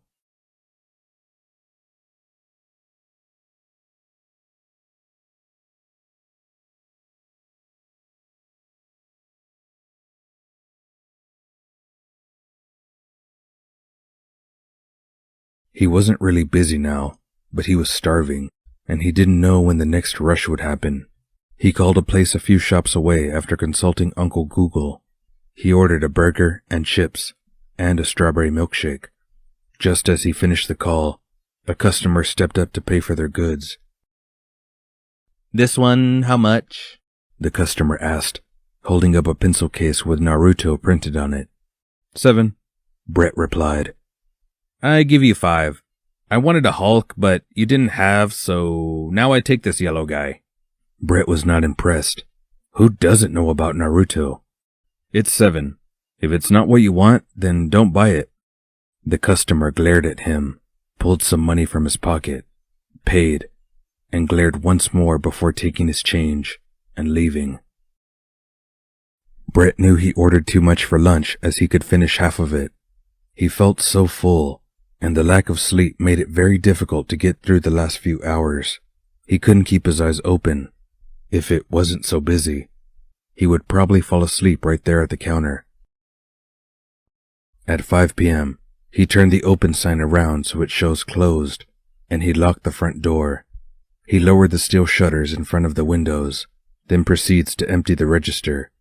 He dumps everything in the bag his parents kept under a statue next to the counter. He dumped money in there a few times during the day, and it was quite heavy due to all the coins. It probably wasn't safe to carry it on the bus like that, he thought to himself. He looked around for a while, and then decided to use one of the backpacks they have for sale. He removed the tag, put the bag inside, and then locked the door and security gate before walking off to the nearest bus stop. Sad. When Brett entered the house, he found his father sitting in the lounge chair, listening to the news on a radio nearby that was just out of tune enough to irritate him. He walked to the radio and adjusted the knob until the sound was clear, not even asking permission. He walked to the kitchen to find his mother cooking curry. Ugh. He was still full from his late lunch. Was it busy? Not the whole day. Mid-morning and late afternoon was quite hectic, though. Did you remember to bring the money home? Yes, I put it in the backpack from the shop. Didn't want to carry it in public just like that. You can put the money in the bottom of my cupboard. We can check with your dad where the bank book is, so you can do a deposit at the bank tomorrow. It's been a long time, and he's the only one handling the bank book. Brett was amazed when he heard that. Ma, you still use a bank book? Ever heard of an ATM card? Your father doesn't trust plastic technologies, you know that. If it's printed in the book, it is real. Go put the money away and get ready for dinner. Brett has to do a bank deposit tomorrow. We have too much money here now. It's almost a month since we went to the bank, and you cannot go, his mom said as they were having dinner. His father tried to turn his wobbly head as he said, I suppose so. You make sure they count the money properly. And they stamp the book. Don't leave until they stamp the book, or else they will say we didn't put money in the bank. I will give you the book in the morning. You bring it right back before you go to the shop. Ma, where did you put the boxes I shipped before I left? What boxes? I shipped most of my stuff 2 weeks ago. There's no boxes. You better check with the airline. Brett immediately left the table to go and call them. After listening to Fiorelisa for 15 minutes, he finally got to speak to a human being. They informed him that the boxes were delivered. Correct address. 3 days ago. Nobody signed for it, as he didn't send it as a secure shipment. If the delivery people say it's delivered, then it's delivered. Brett was furious, but the person on the other side said there's nothing more they can do, as their system shows it's delivered. Ma! He yells as he walks down the passage. Why are you screaming like that? Ma, they said the package was delivered here a few days ago. I told you there's no boxes delivered. Are you sure, Ma? He asked with irritation in his voice. If you ask me one more time, you will regret it. I said there's no boxes. Brett is so angry he can feel tears building up. He rushes out the door, slamming it on the way out. Tears were running down his face now. He closes the metal gate behind him and sits down on the bench on the sidewalk, his back against the wall. Why must all this happen to him? He was happy in Singapore. He enjoyed playing violin. He even had a few friends he had to leave behind. For what? Endless days in a stupid shop? And now, even his most personal belongings were gone. His violin! He pulls his knees up and drops his head on his folded arms, unable to control the sobbing anymore. Brett, dude, are you okay? A familiar voice asks. Brett doesn't look up. He recognizes Eddie's voice, and he doesn't want Eddie to see his sorry state. Eddie drops all his shopping bags and sits down next to Brett, putting one hand on his back. Dude, look at me. Tell me what's wrong. Eddie said softly, as he gently rubbed his hand across Brett's back. Eddie? Brett says as he tries to catch his breath. He looks up into Eddie's eyes, with tears still streaming down his face. It was the saddest thing Eddie ever saw. It's all gone, Eddie. I can't. Brett manages to say. He drops his head back in his arms, swinging his legs to the side onto the bench. A small bundle of sorrow, curled up on the bench. Eddie moves Brett's head into his lap gently and starts rubbing his hair softly. It's okay, dude. Don't talk. Let it out. After a while, Brett starts to calm down. He sits up as he wipes his face with the collar of his shirt. He slowly tells Eddie what happened, willing himself not to cry again. Eddie listens quietly. He feels so sad for Brett. He can't imagine being in that situation. Eddie? Brett? Why does my life have to suck so much? I'm sorry, dude. I know it looks rough right now, but I'm sure things will get better. I hope you're right. Sorry for crying. Brett, look at me, Eddie said, grabbing Brett's face with both his hands and turning it so their eyes meet. Don't ever be sorry. If you are sad, you are sad. Never try to hide your emotions, good or bad. Okay? Okay, Brett said with a slight smile. Eddie, can I ask you a favor? Sure. Tomorrow I have to go to the bank. There's too much cash. Can you come with me to help, please? Of course. Eddie smiled. Now, you do me a favor and help me with all these shopping bags. I'll show you all the stuff I bought. Surprise. Brett was woken up by his mother. There's someone at the door for you. Eddie, he thought. He asked Eddie to come by and help him with the banking. He hops out of bed to go fetch Eddie at the door. Morning. Eddie greets him with a smile. Brett brings him through to the living area. Ma, this is Eddie. We met on the flight over. Nice to meet you, Eddie said, holding out a hand. She shakes it with a loose grip. Eddie came to help me with the banking. It's too much to carry, Brett says. Your dad won't like it, but he's still sleeping. Hurry up so you can get going before he gets up. You can ask him for the bank book just before you go. Brett rushes off to get dressed and fetch the money and backpacks to carry it in. Eddie remains in the living room in awkward silence. He's still standing, as Brett's mom never offered him a seat, and he thought it would be rude to just sit down. Brett returns with 2 backpacks, heavy from all the coins and other mixed currency. He hands both to Eddie, then he makes his way to his parents' bedroom to wake his dad for the bank book. "Dad? Dad," he says softly while shaking his dad's shoulder. As he slowly opens his eyes, Brett says, "I need the bank book. I'm on my way to the bank now." Help me sit up. His dad is very unsteady, but manages to keep himself upright as he says, Turn around. "What?" Turn around, I said. Brett hears some shuffling of papers and a few thumps. Here. His dad says, whilst holding out a small blue book in a trembling hand. He lies down again and is asleep almost immediately. Brett puts the bank book in one backpack and slings it over his shoulders. Eddie puts on his bag and they leave, Brett's mom not looking up once.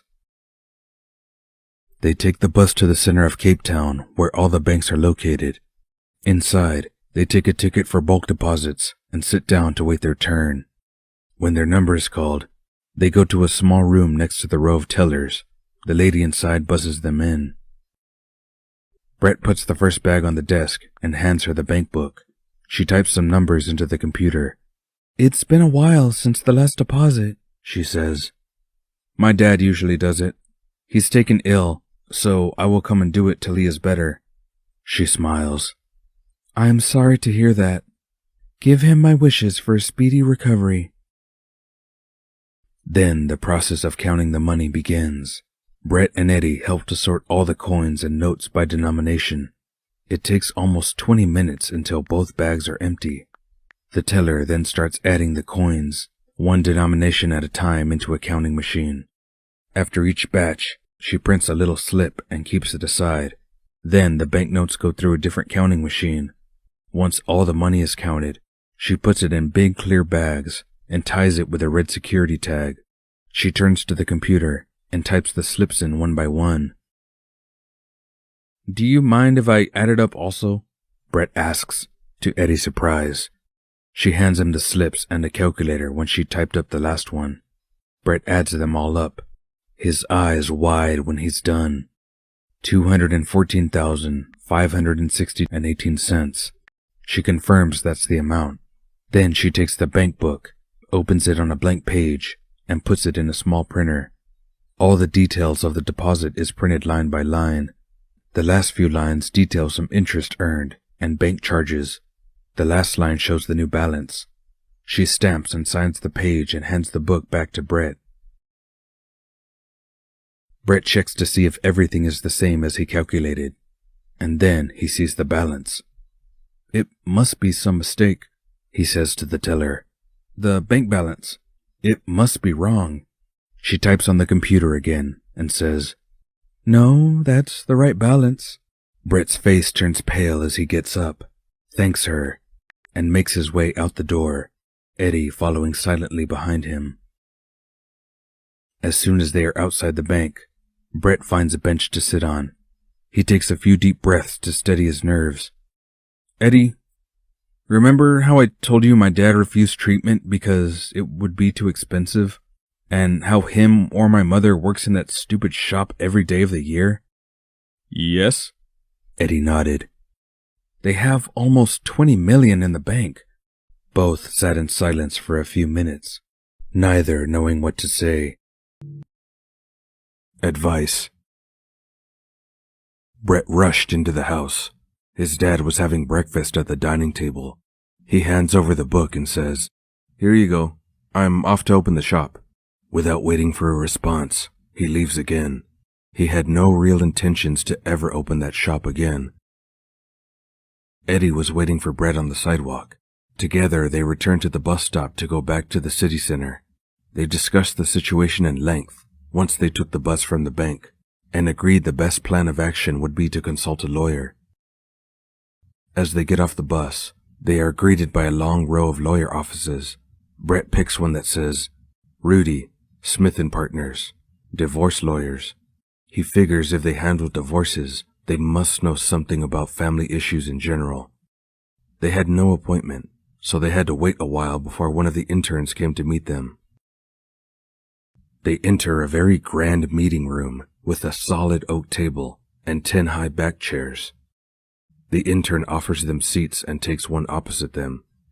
I am Stefan Smith. My father is one of the partners of the firm. I just graduated, so I am meeting all clients for the first time to assess the situation and help assign the correct counsel. I'm Brett. This is Eddie, a friend. Brett, why don't you tell me the problem? Then we see what we can do to help. For about 2 hours, they discussed his dad's illness, the symptoms Brett could observe, his mother's behavior, the money, the shop, etc. Then Stefan offers them some coffee whilst he leaves to consult someone. Eddie? Yes? Do you think I'm doing the right thing? If you are doing it for your parents' well-being, then yes. Brett takes a sip of his coffee. My mother will hate me. You don't know that. You haven't even asked her what she thinks of the situation. Maybe she needs help but doesn't know how to ask. Maybe you're right. This will benefit her too. An elderly man dressed in a black suit with a red tie walks in. His clothes didn't have one wrinkle. His hair was trimmed neatly and combed perfectly. His shoes looked shiny and new. Brett, Eddie, this is Mr. Rudy, the founding partner of the firm. He will handle your case directly, Stefan said. He took a seat next to his boss. Gentlemen, the case you present is not unfamiliar to me. I have seen this a few times, and I will tell you what I think, he said as he adjusted his tie a bit and sat back. I don't want to scare you, but I think your father has some degree of dementia brought on by a more serious underlying illness. I have seen many cases in the past. They act irrationally, even if they suffer symptoms and real physical pain. They believe they are right, even if the things they believe in are not logical. Brett is a bit stunned, but what was explained did fit the scenario. The only option you have is to have your dad declared medically incompetent. That means that he is unable to make his own decisions regarding his health. The court would likely hand this power over to your mother. This means whatever decisions she makes, he has to abide with, even if it is with force. Courts always have the best interest of the person with dementia as first priority. But, Brett says, what if she is not strong enough to take decisions on his behalf? That's for the court to determine. As I said, they will have his best interest at heart. If she is not willing or capable, they will look to the children. With no other options, they will appoint attorneys to make all the decisions. How do we get started? Brett asks softly. First, we will get a court date. We will present the case to a judge. The judge will most likely send your dad for a full medical assessment, even if he doesn't consent. Based on the results, the judge will make decisions about future legal guardianship. Can I have a few minutes to think it over? Brett asks. Sure. Stefan, let's give him some time, he said as he gets up to leave the room. Eddie? Brett? Thank you for being here. This is not your issue, and it's a heavy one. Yet you are still here to support me. Eddie turns the chair slightly so he can face Brett. Brett, I don't know why I'm involved, to be honest, but somewhere deep inside, I feel that I need to help you through this, and whatever you decide to do, I will support. What do you think I should do? I can't tell you that. Only you can decide. They sit in silence until Mr. Rudy and Stefan returns. Brett looks at the lawyer. Let's do this. Decisions. Once they left the lawyer office, they just walked. Neither said anything. After a while, they found themselves near the company gardens, a huge park in the middle of the city. The further they walked into the park, the less they could hear the traffic and general city noises. Down a secluded walkway, Eddie finds a bench and guides Brett to sit down. Eddie? Brett? You know I can't go home now. Yes, I guess till all this is settled. That's for the best. I need to find an apartment or something. Later, I will speak to Auntie Sue. You can stay there for now. Eddie. Brett. Thank you for being here. Eddie doesn't know why, but he takes Brett's hand into his, intertwining their fingers.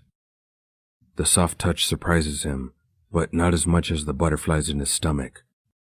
Brett is surprised, but he doesn't let go. He never wants to let go of Eddie.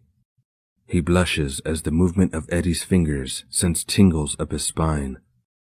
So he puts his head on Eddie's shoulder to hide his face. They sit like that in peace for what felt like hours. Brett, we better head back.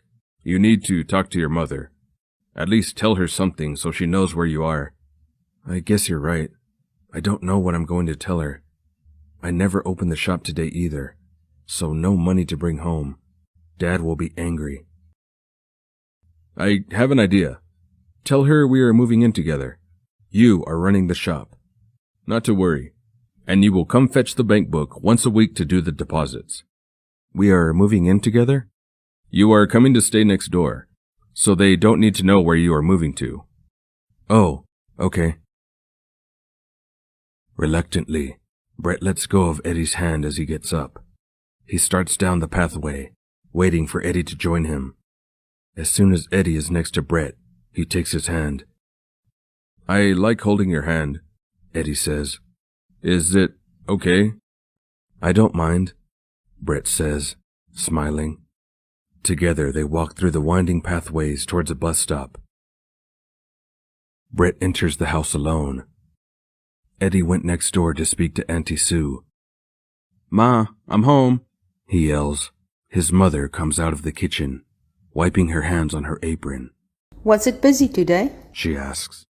Yes, Mom, as always. Ma, I won't be staying. Eddie found an apartment for me and him to share. We are moving in together. I just came to fetch my stuff. And don't worry, I will go to the shop every day, and once a week I will fetch the bank book to do the deposits. He blurts all of it out in one go, before his courage falters. I don't think your dad will like it. And who is this Eddie? You've known him less than a week, and you are moving in together? Ma, I'm 28 for heaven's sake. I can do as I please. I gave up life in Singapore to come and help with the shop. How I do that is my choice. Brett didn't discuss it any further. He went to his bedroom, packed up his stuff, and then left. Eddie was waiting for him outside Sue's guest house. I spoke to Sue and Johan. You can stay here tonight. And don't worry, I didn't tell them any details. He put one hand on Brett's shoulder as they walked into the guest house together. Brett, welcome, Auntie Sue said, walking over to give him a hug.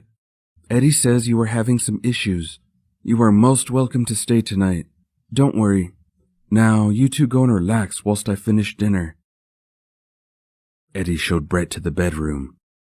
Brett saw a problem immediately. There was only one bed. He puts down his stuff and sits on the only chair. He opens his phone to search for apartments. It doesn't take him long to find one he likes. He turns the phone towards Eddie. Look at this one. What do you think? Eddie takes the phone and flips through the photos. It was nice. A 2-bedroom apartment on the waterfront. Table Mountain behind. I like it, he says as he returns the phone. Brett dials the agent's number and arranges a viewing for 8 p.m. He then starts Googling for jobs in Cape Town. He will need some way to support himself, or else he won't be able to live there, or anywhere. He spots something right away. A new production studio is looking for musicians to do recordings for shows and movies, paid on a commission basis for every recording they do. They need musicians, sound engineers, camera crew, etc. He hands the phone to Eddie to take a look. Dude, look at this. Maybe you can come with me when I go for the audition? Eddie read the advert. He hasn't shared the idea with Brett yet, but he was thinking of finding work and staying on in Cape Town. This would be perfect. Just then, Sue came to call them for dinner, and boy, she went all out. She prepared roast lamb with brown gravy, rice, roast potatoes, green beans, and sweet pumpkin. Together the four sat enjoying dinner, as if there were no worries in the world. Johann was entertaining them with stupid knock-knock jokes. Eddie was happy when he looked at Brett, who was giggling at every corny joke, almost snorting out his water through his nose at one. He hasn't seen Brett this happy in a while, and he is grateful for Sue and Johann. They seem to know just what to do in situations like these. The good, the bad, and ugly. After dinner, Brett and Eddie took a bus to the opposite of Cape Town to go and look at the apartment Brett wanted to get. Eddie insisted that there was no rush, but Brett wanted to get it over with immediately. They were met in the lobby by a very young guy wearing a very tight denim and green polo shirt, a stark contrast to the stuffy ladies with too much makeup Brett was expecting to meet. "Hi, I'm James. You must be Brett," he said, holding out his hand to Eddie. Eddie smiled. "I'm Eddie. This is Brett. I'm so sorry. Looked like you were brothers and you were the tallest, so I guessed you were in charge. Shame on me." He laughed. He showed them to the elevator. The apartment was on the 4th floor. Brett could hardly believe the views when James opened the front door. They stepped into the open-plan living area, which has a small coffee bar kitchen thing to the left. The floor-to-ceiling windows in front of him was what caught his attention, though. He could see just ocean all the way to the horizon. As James opened one of the sliding glass doors, they could hear the sound of the waves crashing against the jetty beneath them. Brett stepped out on the small balcony. Beneath him was a small private dock for the residents. There were a few yachts and speedboats moored. The ocean breeze, combined with the sound of the waves crashing into the concrete jetty, had a very soothing effect on him. He could stay on that balcony forever. "Let me show you the rest," James said. Brett stepped inside and closed the sliding door. James guided them to the first bedroom, which had a full sea view as well. The room wasn't very big, but there was ample storage space, and the views more than made up for the lack of space. Opposite was another bedroom. This one had views out the back of the building, with the majestic Table Mountain in full view. The two rooms were separated by a small bathroom at the end of the passage. Inside was a bath that could be used as a shower as well, a toilet, and a small sink. Next to the sink was a washing machine. They returned to the living area to catch the last rays of sun settling the ocean into a dark hue of blue and purple. "This is perfect," Brett thought to himself. "On the roof is a swimming pool and barbecue area only for the residents. On the ground floor you will find a gym and sauna, free to use for the residents." "I will take it," Brett said. "How soon can I move in?" "As soon as you pay the first rent and deposit. Let's process the paperwork." Brett and James go through everything at the breakfast nook in the strange kitchenette. Brett signs everything that needed to be signed. They agreed to meet tomorrow at 5 p.m., when James would hand over the keys, and Brett would pay the necessary fees. As they were about to leave, Brett's phone rang. "Hello?" Brett, this is Stefan speaking. Is it a good time to talk? "Hi, Stefan." Without being asked, Eddie steps out with James so James can go show him the rooftop, leaving Brett with some privacy. Brett, we managed to get a court session tomorrow morning. You will have to state your case to a judge, who will then decide the next steps. Wow, that was fast. Yes, in cases like these we usually get priority, as it revolves around someone's health. Don't worry, we will be there with you. Be at the main courthouse, Chamber 3, tomorrow at 11 a.m. Thank you, Stefan. I will see you there. When Eddie and James return, Brett is standing by the glass windows, looking at the lights of some fairway ships coming on. "The rooftop is amazing, Brett. You will have many parties there," Eddie joked. "Shall we go?" Brett turned around and smiled at James as he shook his hand. He follows Eddie to the elevator. "The first court hearing is tomorrow," Brett says as they step into the elevator. "I'm scared, Eddie." Eddie takes Brett's hand in his own, the first touch they've had since that afternoon. It will be fine, Brett. You will see. Just remember, you are doing this for your father. On the ground, they quickly look at the gym and sauna area. Both were musicians, so physical exercise usually came last, practice time being much more important. As they stepped back in the lobby, Brett heard a notification on his phone.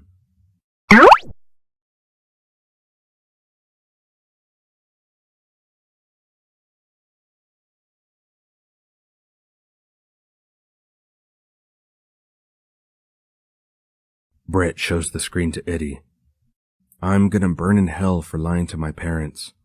Eddie gave Brett a small hug as he hands back the phone. She will understand once all things are in place. She will thank you one day. Shy. Brett and Eddie returned to the guest house just before midnight. After viewing the apartment, they decided to explore the neighborhood. They found a little bar not far away and sat chatting, sipping some very colorful cocktails. Both were a bit worse for wear now, so they decided to go to sleep and deal with the headaches tomorrow when they wake up. Brett stared at the bed. He forgot there was only one bed. He removes his shoes and socks and gets under the quilt on the right side, with his back to the middle of the bed. Eddie was in the bathroom brushing his teeth. Brett should have done the same, but he didn't want to face the whole getting into the same bed thing. Better to pretend he's sleeping. One night of not brushing his teeth won't be so bad. Eddie switches off the bathroom light and gets in on the other side of the bed. He lies down facing the back of Brett's head. "Brett," he says softly. No response. He scoots closer to Brett. "Brett," he whispers in Brett's ear. No response. He gives Brett a small peck on the cheek, wraps his arm around Brett's waist, and snuggles his head into Brett's shoulder. As soon as his ear touches Brett's shoulder, he can hear Brett's heartbeat. It sounds like the crescendo of a Tchaikovsky piece. He moves his hand slightly up Brett's torso towards his chest. The heartbeat increases rapidly. He smiles silently. As Brett's heartbeat eventually slows down, he also drifts off to dreamland. Somewhere in the early morning hours, Brett wakes up. He wasn't feeling good at all and needs to get to the bathroom fast, but he is stuck in Eddie's arms. He slowly untangles himself, trying not to wake Eddie. He wasn't successful. Eddie slowly opens his eyes. What's wrong? "I don't feel so good." With that, Brett makes a dash for the bathroom. As he switches on the bathroom light, pain shoots through his head and into the back of his eye sockets. He switches the light off again and fumbles in the dark for the sink. He splashes cold water over his face and the back of his neck. Then he slumps down slowly and plonks his head against the bathroom wall. Drinking so many cocktails was a very bad idea. Eddie got worried after not hearing any noises for a while. He uses the flashlight on his phone to gently light up the bathroom. Brett was asleep, his head resting against the toilet rim. Eddie puts the phone upside down on the floor so the bathroom is at least lit enough for him to see what he's doing. He kneels down, wraps Brett's arms around his neck, and positions his head on his shoulder. Then he picks up Brett gently and carries him to the bed. He returns to the bathroom, wets a face cloth, then switches off the phone light before getting into bed. He folds the face cloth a few times and puts it on Brett's forehead. As soon as he lies down, he is off to sleep as well. Rules and regulations. Eddie woke up with a killer headache. He stumbled down the passage to find Sue for some tablets. She was in the kitchen, preparing breakfast. The smell made him feel even more sick. "Boy, you look like you had a very interesting evening," Sue smiles. "Wait, I have just the remedy," she says as she walks off to the private part of the guest house. She returns with a glass bottle with a light brown liquid inside. She fills 2 glasses half with water, then she adds a tablespoon of the liquid to each glass and stirs it. Here, one for each of you. I assume Brett will feel pretty much the same as you. Eddie sniffs the liquid and pulls a face. If it won't cure them, it will kill them. Either way, the suffering will end. Brett, He says as he removes the duvet from the cocoon on the bed. Brett immediately puts his pillow over his head. Brett, wake up. You'll be late for court. Here, I have some medicine. Brett removes the pillow and tries to look at Eddie through squinted eyes. He sits up with a groan, and Eddie hands him a glass. What is it? Brett asks. Dunno. Sue says it will help. Brett sniffs the concoction. Chamberlain's, He says, the worst memory from childhood, to be honest. but it works. Promise. They both pinch their noses and gulp down the liquid. Ugh! Brett exclaims, gripping his throat. Eddie was flicking his tongue in and out of his mouth, wiping it with the back of his hand to try and get rid of the taste. Both rush to the bathroom to brush their teeth and try to gargle with the toothpaste as best they can. Anything to get rid of that taste. As they return to the bedroom, Brett plonks on the chair, and Eddie falls on the bed, face down. Then Eddie lifts his head up, looks at Brett, and says, Wow. My headache is gone. And my stomach is settling. Brett looks at him with a smile and says, Me too. Told you it was magic stuff. I'm taking a shower. Be right back. Brett says. Eddie picks out some clean clothes for himself and lays it out on the bed in preparation for taking a shower once Brett is done. Dude! Eddie yells from the bathroom once it's his turn. You used all the hot water. It's freezing. He finishes his shower as fast as possible and rushes out to get dressed. Even if it is summer, a cold shower early in the morning is not a joy. Brett wasn't in the room anymore, so Eddie got dressed and made his way to the kitchen, where he assumes everyone gathered for breakfast. Brett was very nervous as he entered the courtroom. Eddie was waiting outside. He was not allowed in as it was a family matter. Most of the courtroom was wood, wooden desks, wooden wall cladding. It seemed stuffy and old-fashioned. He's not sure what he expected. Maybe a small room with a judge, the lawyers, and himself? Instead, this was a huge courtroom. 3 judges sat on one side on huge leather chairs. On the right side, at a long desk, he saw Stefan and 3 other people he didn't know. On the left side, at a similar long table, was 2 people in black suits. They stared at him as he entered, making him feel uncomfortable. He quickly made his way over to Stefan. As Stefan gestured for him to sit down, a lady in uniform, almost like the police, stepped up to where the judges sat and handed them some files. She said, Judge, this is case number 17 for today. Initial hearing to decide medical competence of one Mr. S.E. Yang. The judge in the middle looked up and said, I am Judge Sotoli. You can address me as Judge or Ma'am. I have 2 advisors of my choice present. You may not address them. As this is not a criminal trial, but initial assessment hearing, there is no defense assigned to the subject of the trial. Instead, I appointed 2 medical professionals who will give their valuable input. With that, Stefan stood up. We thank you, Judge, for your availability on such short notice.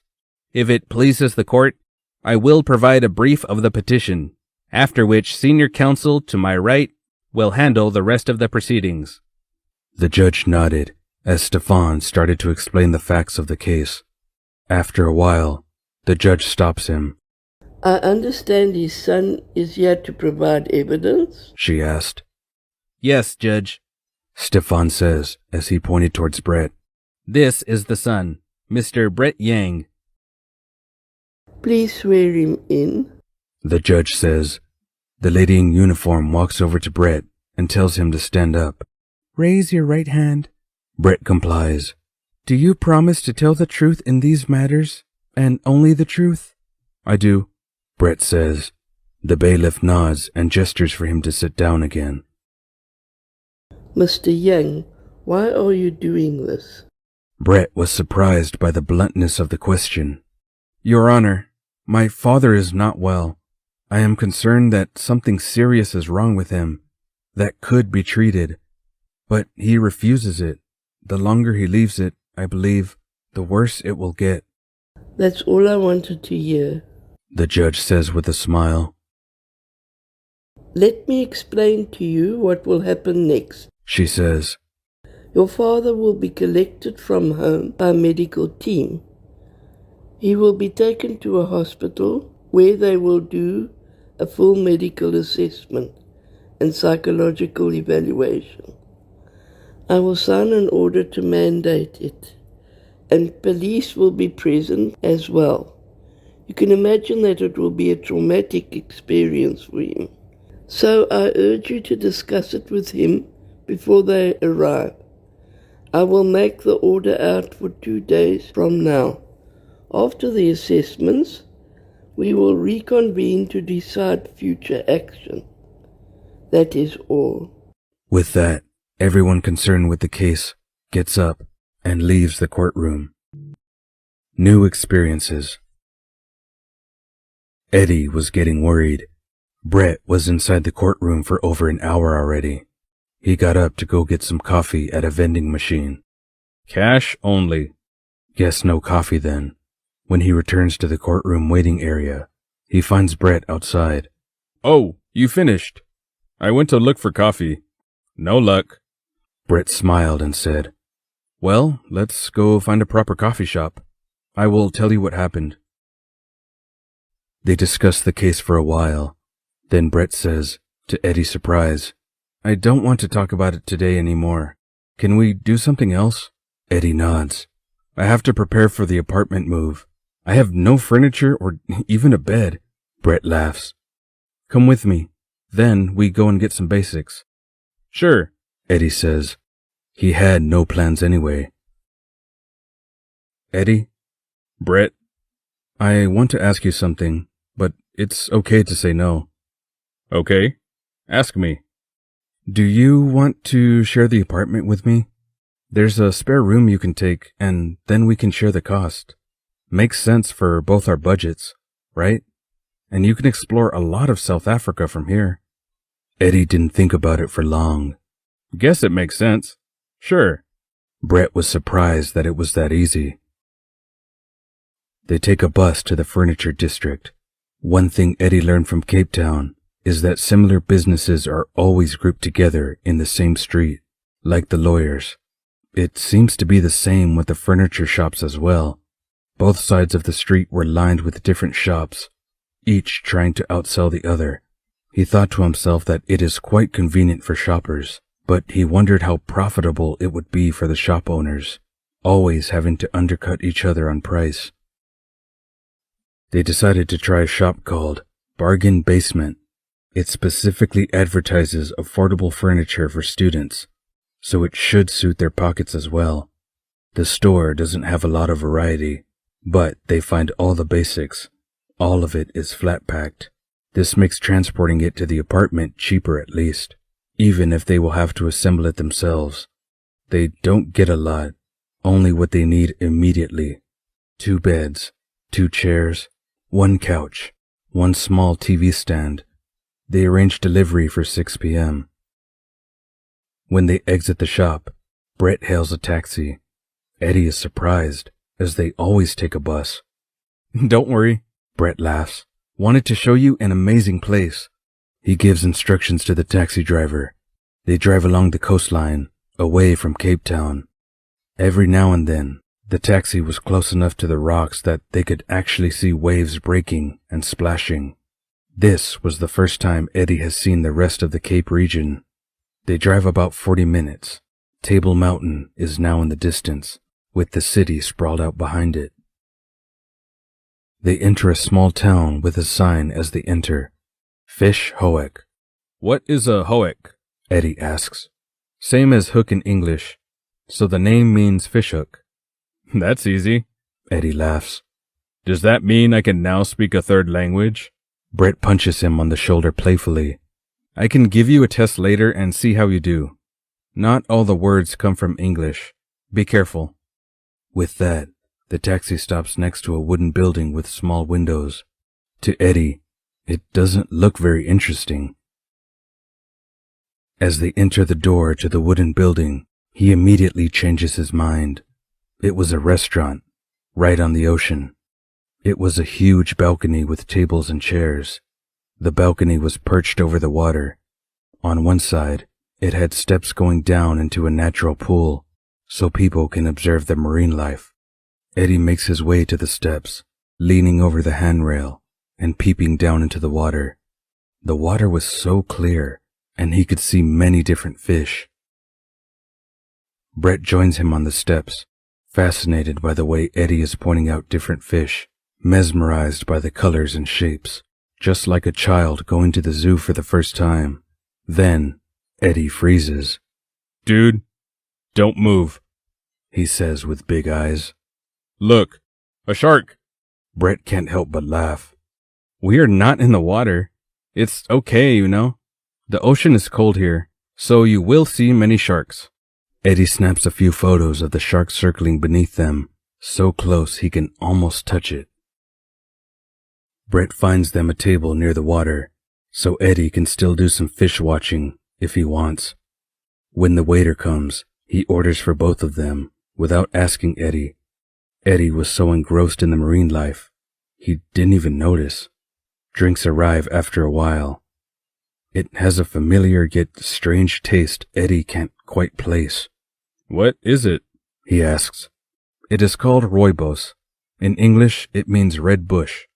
It's a herb that grows only here in Cape Town, and it is usually made as tea or iced tea. With that, the food arrives. A whole fish grilled and served in a frying pan, along with fries, sauces, and salad. Eddie is sure he has never tasted fish this good. It was so fresh, and the spices were just perfect. They both finish everything except the bones. Wow, Eddie says. That was so good. I can't believe I ate it all. Brett adds. He waves at the waiter for the bill, as he still wants to show Eddie some more stuff before they have to meet the agent at the new apartment. They take another taxi, driving further up the coast away from Cape Town.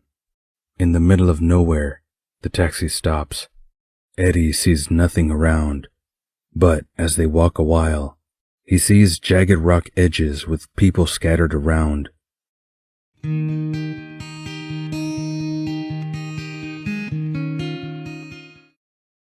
Brett guides Eddie to an open spot and gestures for him to sit down. He wonders why all these people are here, just to look at the ocean? And then he sees it.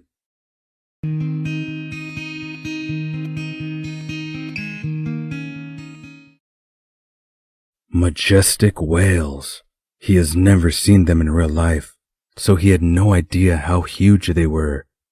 In his ignorance, he always assumed they are only found in deep ocean. He never knew they can be seen right from the coast. This is a very unique spot, Brett explains. The rocks we are sitting on is part of a very deep underwater cliff. The deep waters here are often frequented by whales, one of the few places on Earth where you can do this. Eddie was mesmerized as he watched the whales jump out of the water, splashing back down with a huge explosion of water and foam. Confessions. When Brett and Eddie reached Sue's guest house, they were hungry more than anything else. Sue and Johan were asleep already, so Eddie looked in the fridge to see if there's anything to eat.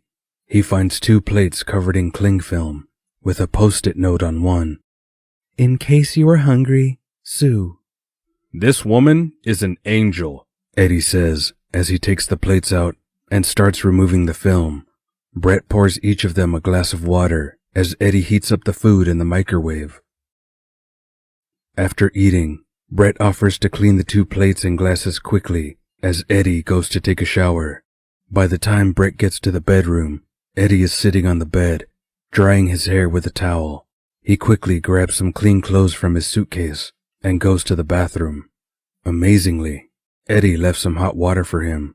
He feels bad now thinking back on how Eddie had to take a cold shower. He hopes the new apartment has enough hot water. He stands under the running water till the temperature starts to get colder, quickly washes his hair, and then gets out. He dries and puts on the tracksuit pants and t-shirt he took out of the suitcase. He wraps a towel around his head and brushes his teeth. He finds Eddie sitting on the bed, reading something in his phone. He takes a seat on the chair and starts drying his hair. I was thinking, Eddie says, sometime tomorrow we should go and get some violins. Brett likes the idea, as he hasn't practiced in a while, and he misses it. Also, no point to go for an audition if you have no violin to play with. You left your violin in Singapore? He asks. No. Long story. End result was my violin was kinda smashed to pieces. I don't really want to talk about it yet, Eddie says, without looking up from his phone. Brett makes his way over to the bed, sits down next to Eddie, and rests his back against a pillow he propped up against the wall. That's okay. But remember, you can tell me anything once you are ready. Eddie tilts the phone towards Brett and says, This place is not too far from here. We can take a walk there tomorrow.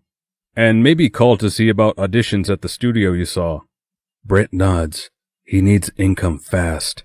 The rent put quite a dent in his bank account. He will be able to cover maybe 2 more months of rent after getting a decent violin. But then, he will be officially broke. Brett shifts positions to plug his phone into the charger on the side table. Then, he gets up to go comb his hair. If he leaves it like this, he will be a frightful sight in the morning. Eddie plugs in his phone on his side of the bed. He flattens his hair as much as he can with his hands. Without getting up, he scoots around to get the comforter out from underneath him so he can get in bed. It would have been easier to just get up and open the comforter, he thinks to himself.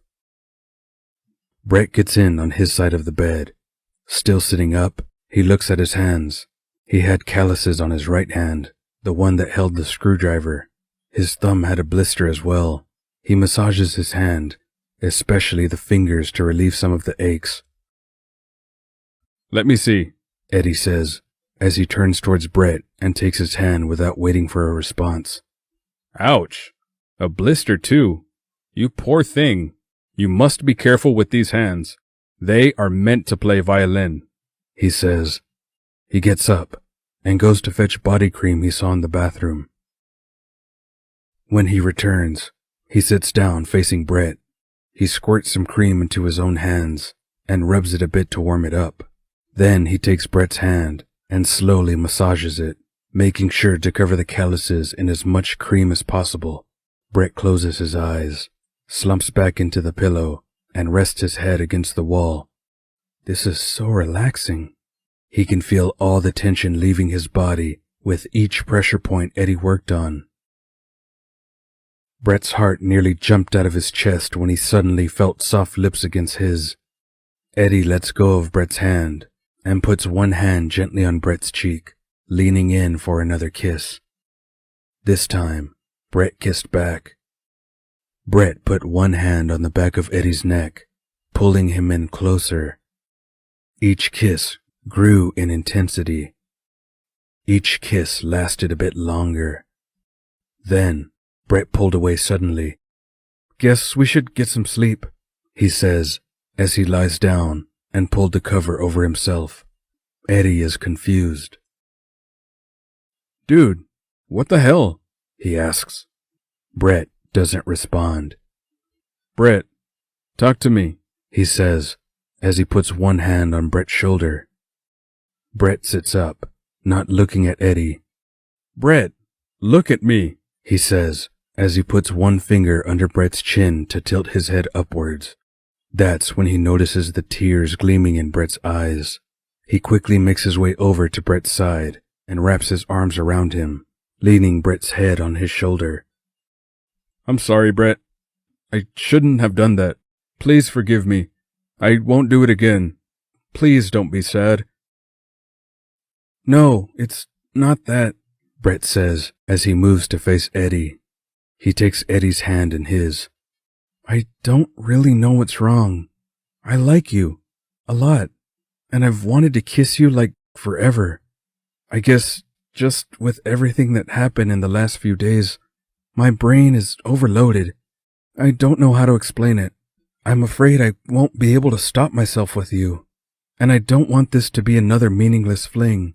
I want to explore the relationship slowly, savor every moment. Eddie gives Brett a peck on the cheek. I understand. And, we have a relationship now? He asks teasingly. Brett blushes and tries to hide his face, but Eddie gently lifts his head and says, I like that. It means you are mine. My Bretty. Dude, you are so cheesy. Brett laughs, the tension all gone. Let's get some sleep. Eddie smiles as he lies down and holds Brett in his arms, with Brett's head resting on his chest. In no time, both are asleep. Farewell. Brett and Eddie only woke up at 10 a.m. Eddie was awake first. He didn't want to wake Brett, so he just lay there for a while staring at Brett's peaceful face. Eventually, Brett stirred a bit, groaned a bit, and then slowly opened his eyes. Morning, Bretty, Eddie said with a smile. Oh no, Cheesy's so early in the morning. Brett groaned. With a mischievous smile, he gave Eddie a peck on the nose and got up to use the bathroom. When he returned, he got right back under the covers and closed his eyes. Oh, no you don't, Eddie said. We have stuff to do. Just 5 minutes, please, Brett pleaded. By the time I come back from the bathroom, you better be up and dressed, Eddie says in his best Asian mom voice. Brett mumbles as he covers his head under the pillow. Eddie freshened up, put on a decent t-shirt, and then goes to find some coffee, giving Brett a few more minutes to wake up. He finds Sue in the kitchen, glaring at the oven. That looks serious, Eddie jokes. Oh, no, I'm making muffins, and the last 3 minutes seem to last 3 hours.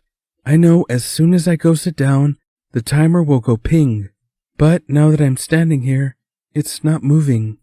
Let me boil some water for coffee, she says, as she picks up the kettle and walks over to the sink to fill it.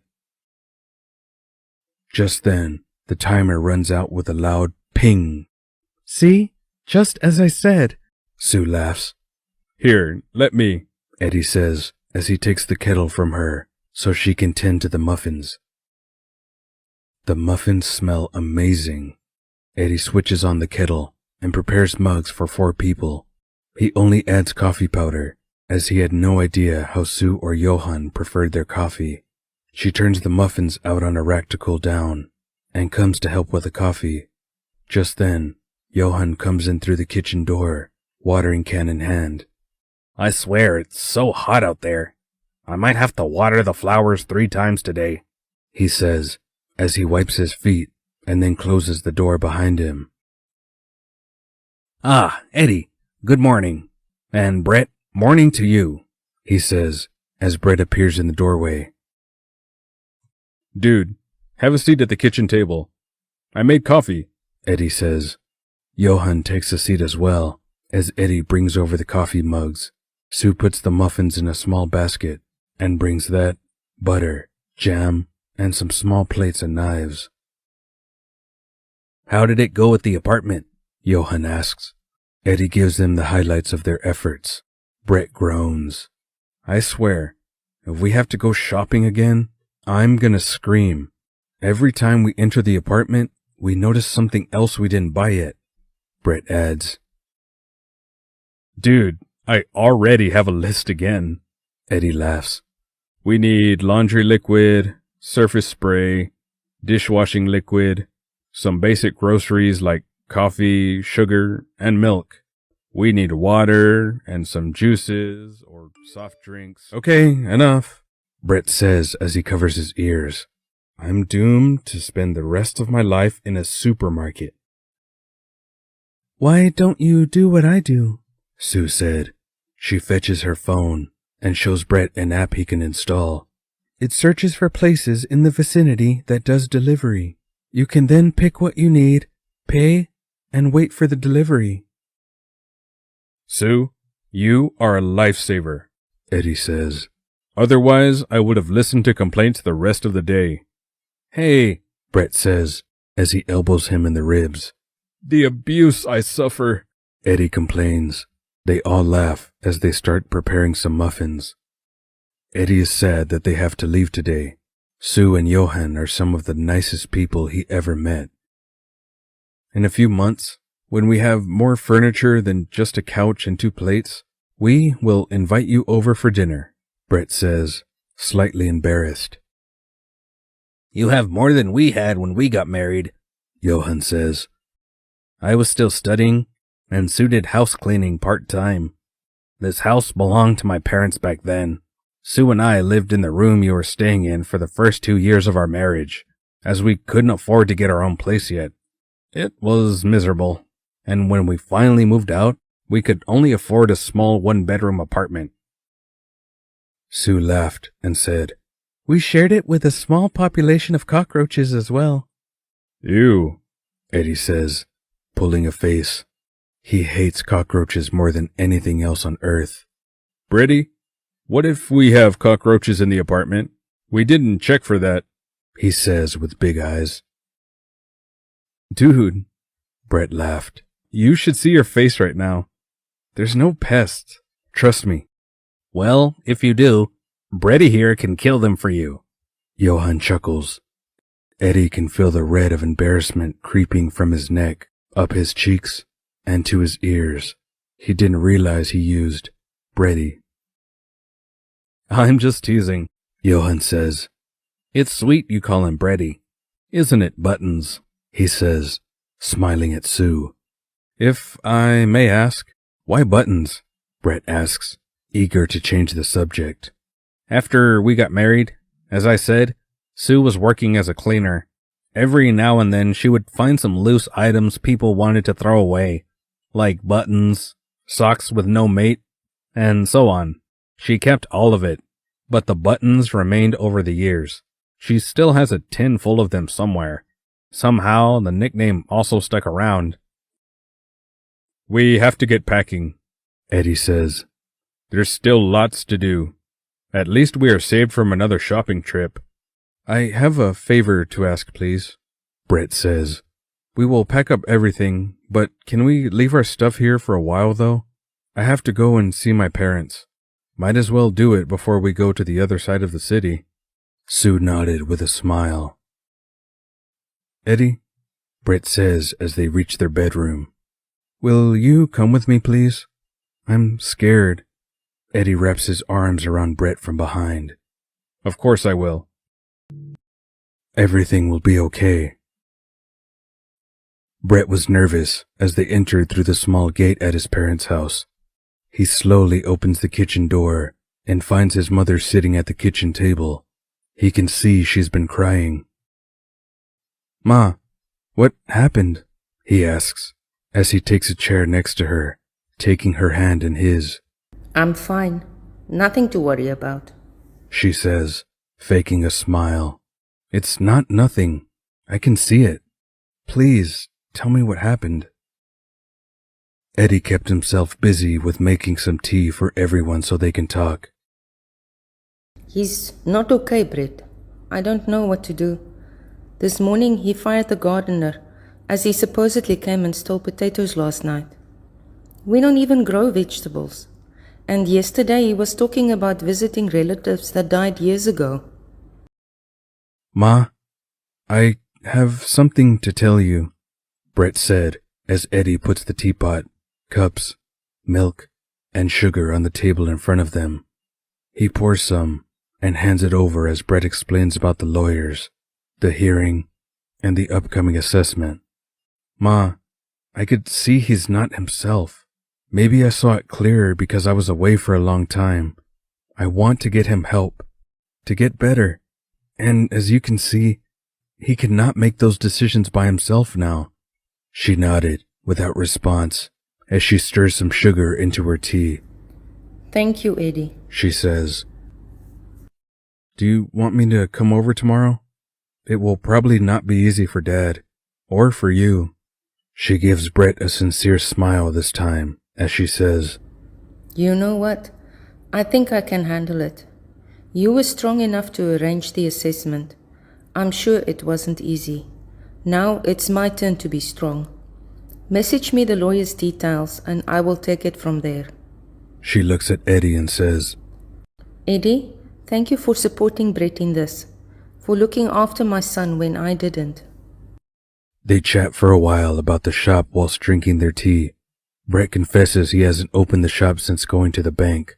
His mother wasn't extremely surprised when he shared the bank balance. They have been running the shop for the last 30 years, and with their frugal lifestyle, it made sense. Brett, I will let you know how it goes tomorrow. His mother said as she hugs him when they are ready to leave. And thank you for being brave when I wasn't. She gives Eddie a big hug, also to his surprise. Eddie, please look after Brett for me. She says. Always. They collect their luggage from Sue's and say goodbye one more time.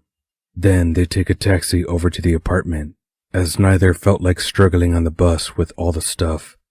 Thank you for sticking by me through this. Eddie smiles as he says, I told you everything will work out. I know the assessment is only the start, but I believe everything will be okay now. As they enter the apartment, they each go and put their stuff in their rooms. The mattresses did magically inflate as promised. Eddie makes his bed. Brett decides to leave his for later. He's too excited to finally go and get a violin. Eddie, come on, let's go already. He yells from the living room, keys in hand. Wait, I'm coming. Let me check the map again. He starts the navigation as they leave the apartment. The violin shop was extremely grand. Brett immediately worried about his bank balance. Rows of violins decorated a single wall. On display like in a very expensive boutique, an elderly gentleman with a thick gray mustache came over to meet them. He reminded Eddie of a strict school principal. They explained a bit of their requirements, and then he brings them some violins to try. Brett tries first. A simple scale run. The first few notes sound a bit scratchy and off-key, but as he plays through the second time, it's perfect. Dude, my ears. Eddie laughs. Perfect pitch is a curse. Well, excuse me. Brett laughs. Show us how it's done then, Mr. Perfect Pitch. Eddie takes a few seconds to tune the violin. Then he starts playing meditation. Brett is in awe.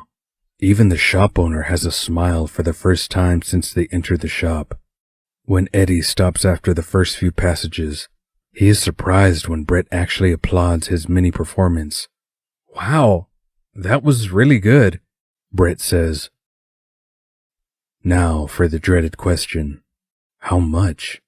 Brett's violin is around $1,500, and Eddie's around $2,000. Brett is extremely relieved. His budget survives another day. Even after adding in the cost of the bow, the shop owner was even nice enough to give them each a carry case and rosin for free. Both are smiling from ear to ear as they walk back to the apartment. Dude, Brett says as they put the violins down on the TV stand. Check what all we need so we can order some groceries. I'm out of clean clothes. Wouldn't mind doing some laundry. Same here, Eddie replied.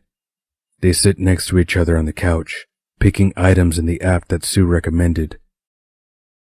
Eddie remembered they will need toiletries as well, like shampoo and toilet paper. Brett, on the other hand, was more interested in the snacks section. He adds cookies, crisps, nuts, and chocolates.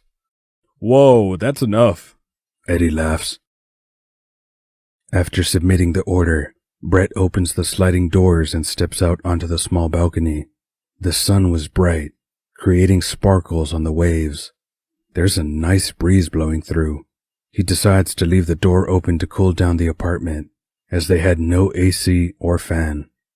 "Eddie, can we call to see about auditions at the studio?" he asks as he steps back inside. Eddie nods and looks up the details on his phone.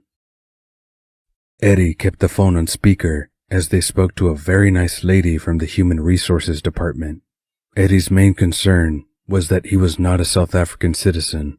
He wasn't sure how the laws worked around employment of foreigners. She explained that if he is selected, they will apply for a work permit, but the cost of the permit will be deducted from his income over 3 months. But, she said, come for the interview first, then they can deal with all that later. They are asked to prepare a part from Rachmaninoff's Second Symphony, as it would soon be recorded for a film soundtrack. The interview will be in 10 days. Domestic bliss. Once all the groceries got delivered, Brett and Eddie leisurely unpacked everything. Brett wiped out the cupboards with the surface spray, whilst Eddie washed the plates and things they bought. The glasses had huge white stickers on the bottom that was just not budging. He figures eventually it will come off, and packs all the clean stuff in the newly cleaned cupboard above the sink. Under the sink, he packs all the cleaning stuff, whilst Brett goes to see how the washing machine works. They stuff all their laundry in one go into the washing machine. Brett adds some softener and laundry liquid and sets the cycle after closing the door. They hear water starting to fill the machine, so they must have done something right. The cycle shows 60 on a little electric screen, so presumably the cycle takes 60 minutes. "Let's go for a walk," Brett says. It was around 6 p.m., so the worst heat of the day was gone. They walk along the pier of their apartment block first. Some of the boats and yachts look very expensive. "What's the big round thing on the roof?" Brett asks, pointing at one of the speedboats. "That's radar," Eddie replies. "So you can see where you are and what's around you. There will be GPS as well, and of course a radio." "Wow, boats are almost as complicated as modern cars now," Brett says as they reach the end of the pier. Where the pier ends, there's concrete steps leading to a wide open beach on one side and a small concrete path connecting to the sidewalk next to the main road. As soon as they step onto the sand, Brett grabs Eddie by the arm. "Let's go look at the rocks," he says, pointing at some rocks sticking out of the water a distance ahead. When they reach the rocks, they climb up as far as possible without falling.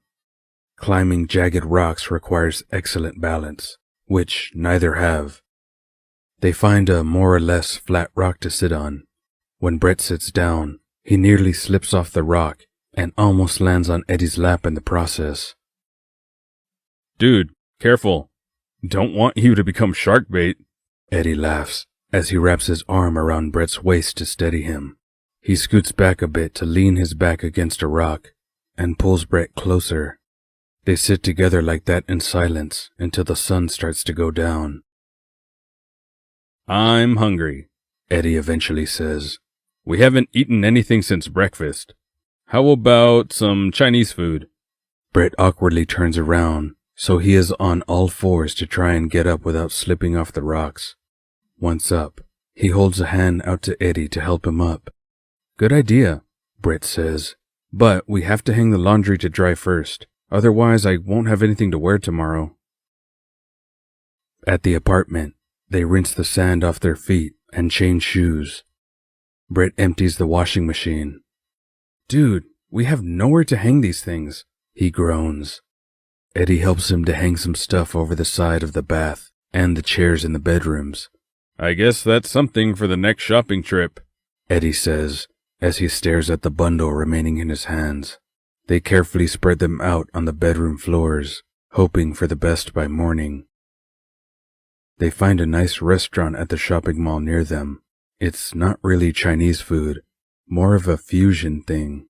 They sell stir fries and some rice dishes, but they also have sushi, burgers, and a few Indian dishes. This is typically South African, Brett explains. The cultures have integrated so well over the years that there's no exclusive cuisines anymore. I don't mind, Eddie says with a smile. We can try something different on the menu every time we come here. They each pick something from more than 50 items in the menu.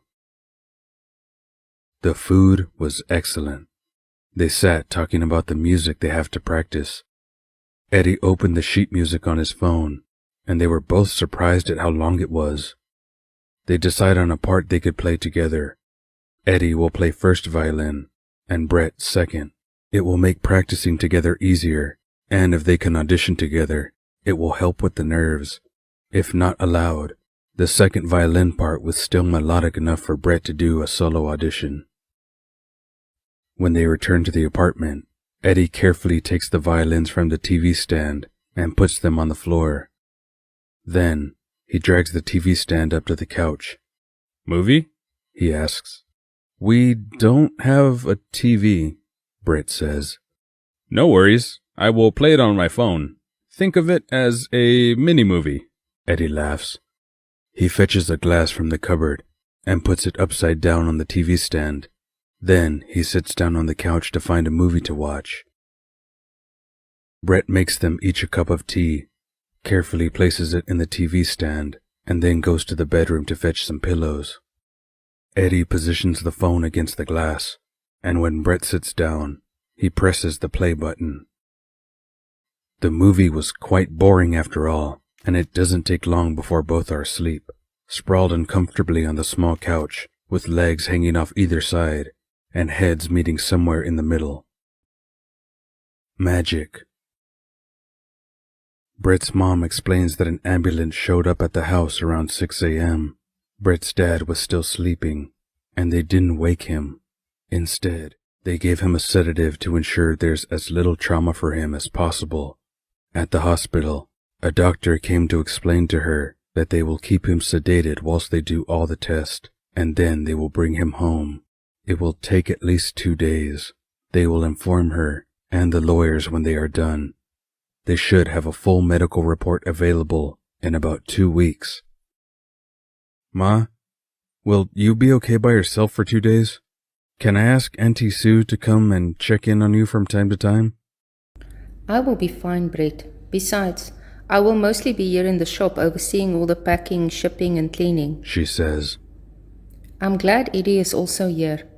I wanted to give you guys the opportunity to pick out some stuff from the shop you might need for your new apartment. Anything you want, really. Most of the stuff will sell for next to nothing, and I would much rather that you put it to use. Brett and Eddie nearly run when they left the coffee shop. Once there, they looked around, not knowing where to start. Everyone, please stop what you are doing, she says loudly. All the workers stop and look at her. Please take a break for 1 hour and then come back, she says. None of them complain, too happy to take a break from the back-breaking work. She walks over to the stationery aisle and picks out tape with big blue stars on it, usually used for decorating. She takes 4 rolls and hands 2 to each of them. Then she picks up 2 large empty boxes and puts it down in front of the checkout counter. Smaller items, come and put it in the boxes. Larger items, mark it with a cross with the tape, she explains. I will have all of it packed nicely and delivered to you. With that, the boys started their spree. Brett and Eddie both pick out clothes first. T-shirts, shorts, a few pairs of pants, and 2 jackets each, and flip-flops for the beach. All are put in one box. Then electronics, a TV, an iron, a toaster, a hairdryer, a printer, a laptop, a DVD player, all bundled together and covered with a big cross of tape. They pick out curtains for their rooms and living area, bedside lamps, a small flat-pack computer stand, 4 small tables, a foldable ironing board, and some scatter cushions. They put it all in a separate pile and mark it with the tape. For the kitchen, They gather every strange gadget they see and add it to the boxes. Then pots, pans, more plates, glasses, knives, forks, etc. The boxes were full, so Brett fetches one more empty box for them to use. They pick up more towels, hand towels, and face cloths, a curtain and a rod for the shower, a toilet brush, an assortment of soaps, lotions, and shampoos. They add some packs of printing paper, notebooks, pens, pencils, some tape, a stapler, and spare staples, 2 pairs of scissors, and some glue. And then Brett spots one more thing they needed, a stand for drying clothes. Once done, they stand back to look at all the stuff they picked out. They look at each other and laugh. Shopping seems to be our specialty, Eddie says. Brett walks over to his mother and gives her a big hug. Ma, you have no idea what this means to us. It would have taken years to purchase all these things. Are you sure you have everything you need? She asks. This is your last chance. Yes, ma'am, Eddie says. Thank you so much. Then Brett remembers something. He walks over to the storeroom and marks each of his boxes with a big starry X. As he returns to Eddie and his mother, the workers start returning. She explains what they need to do with the stuff the pair picked out, including the boxes in the storeroom, makes sure the foreman has the address for delivery, and then starts discussing paperwork with Mr. Williams again. Eddie and Brett thank her again before leaving. Good news. Brett woke up with a huge pain in his left shoulder from sleeping in a stupid position on the couch all night. He sits up to rub his shoulder. It's dark outside. He searches for his phone somewhere on the floor near the couch. 4 a.m. What a horrible time to wake up. He gently shakes Eddie's shoulder. Eddie, you have to go sleep in your bed. You will have pain tomorrow. Eddie? Eddie sits up, half asleep, so Brett takes him by the hand and guides him to his bedroom. Then he stumbles his way back to get his pillows from the couch and returns to his own room. Even though he didn't make the bed, he just flunks on top and goes to sleep immediately. When the sun wakes Eddie up later, he is confused at first. He remembers watching a movie, and now he is sleeping on his bed? He lies in bed for a while, looking at the majestic Table Mountain with the sun creeping up on one side. The city below looked peaceful, with very few cars moving around. He gets up to use the bathroom and go make some coffee. As he passes Brett's room, he peeks inside. Brett was sprawled sideways on the bare mattress with his head buried in the pillows. The sun rising through the window paints golden streaks over Brett's face and hair, almost like an angel, he thinks to himself. He makes 2 cups of coffee and then brings them to Brett's room. He places it in the floor. He removes the laundry from the chair and floor and puts it on the foot end of the bed. Then he moves the chair next to the bed and puts 1 cup of coffee on the chair. Brett, he says gently. Bretty, wake up. I brought you some coffee.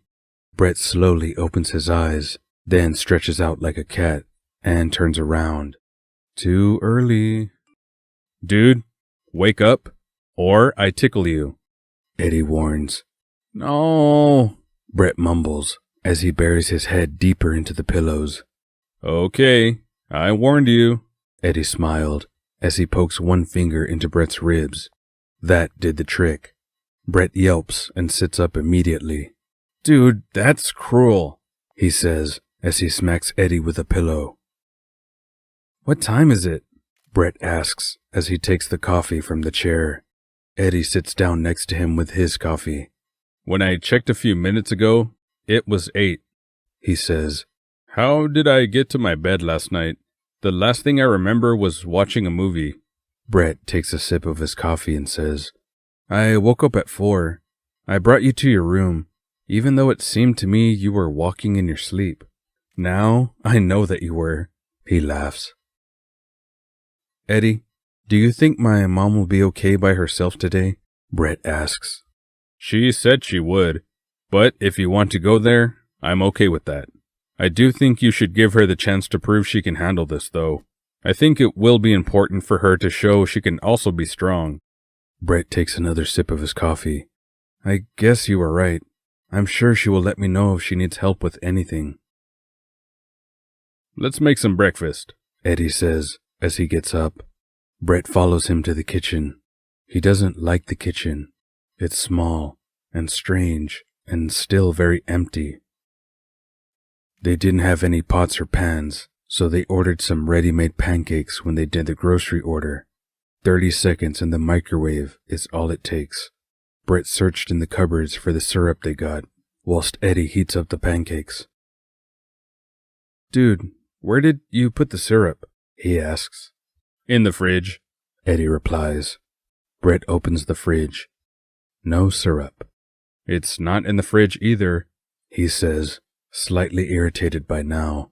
Eddie opens the fridge and shows him the condiment drawer in the door of the fridge. You're welcome, he says. As they sat at the strange kitchen table eating, Brett gets a message on his phone.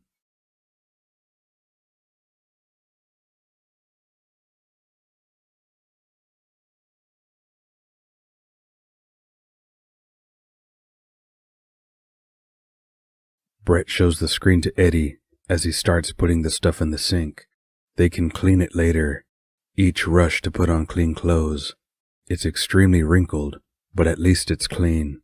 As they get ready to leave, Eddie sees the panic in Brett's eyes. He puts a hand on Brett's shoulder and says, Bretty, relax. I'm sure it's nothing serious. Look at me. Brett turns to look at Eddie. Breathe, he tells Brett. Slowly. Again, he says. Feel better? Brett nods and smiles. He does actually feel more calm as they make their way downstairs to go catch a bus. When they reach the shop, Brett hardly recognized it. There were at least 10 people in blue coveralls, packing stuff, sealing boxes, and moving boxes to trucks waiting outside. Ma, he says, what's going on? His mother looks up from the paperwork she was discussing with a man in a very grand suit. Brett, Eddie, you came. This is Mr. Williams from the law firm you contacted. Brett shakes his hand. Eddie nods with a smile. I called them yesterday after you left and we had a long discussion. We decided to close the shop and keep the goods in storage to sell later. Brett was surprised. I'm tired of the shop and we definitely don't need to run it for income or anything. It's time to let it go, she says. We found something, she says. Come with me. Brett and Eddie follow her to the back storeroom. Brett could hardly believe his eyes. The boxes he shipped from Singapore, unopened, stuck in a corner, with some others he can see were shipped from China. How are they here, Mom? Brett asks. She shrugs her shoulders. I'm not sure. I guess they got delivered sometime back when I wasn't home, and your dad might have thought it was stock for the shop and told him to bring it here. Brett gives her a hug, almost crying. Thanks, Ma. I'm so glad you found it. Let's go have some coffee, then I'll tell you everything that happened yesterday and today, she says. They walk out to the front of the shop, where she takes her handbag from behind the checkout. We will be back in a while, Mr. Williams, she says. Together, the three of them cross the road. Magic. Brett's mom explains that an ambulance showed up at the house around 6 a.m. Brett's dad was still sleeping, and they didn't wake him. Instead, they gave him a sedative to ensure there's as little trauma for him as possible. At the hospital, a doctor came to explain to her that they will keep him sedated whilst they do all the tests, and then they will bring him home. It will take at least 2 days. They will inform her and the lawyers when they are done. They should have a full medical report available in about 2 weeks. Ma, will you be okay by yourself for 2 days? Can I ask Auntie Sue to come and check in on you from time to time? I will be fine, Brett. Besides, I will mostly be here in the shop overseeing all the packing, shipping, and cleaning. she says. I'm glad Eddie is also here. I wanted to give you guys the opportunity to pick out some stuff from the shop you might need for your new apartment. Anything you want, really. Most of the stuff will sell for next to nothing, and I would much rather that you put it to use. Brett and Eddie nearly run when they left the coffee shop. Once there, they looked around, not knowing where to start. Everyone, please stop what you are doing. She says loudly. All the workers stop and look at her. Please take a break for 1 hour and then come back. She says.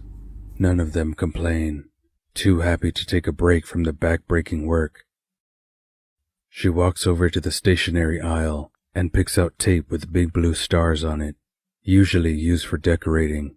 She takes 4 rolls and hands 2 to each of them. Then she picks up 2 large empty boxes and puts it down in front of the checkout counter. Smaller items, come and put it in the boxes. Larger items, mark it with a cross with the tape. She explains. I will have all of it packed nicely and delivered to you. With that, the boys started their spree.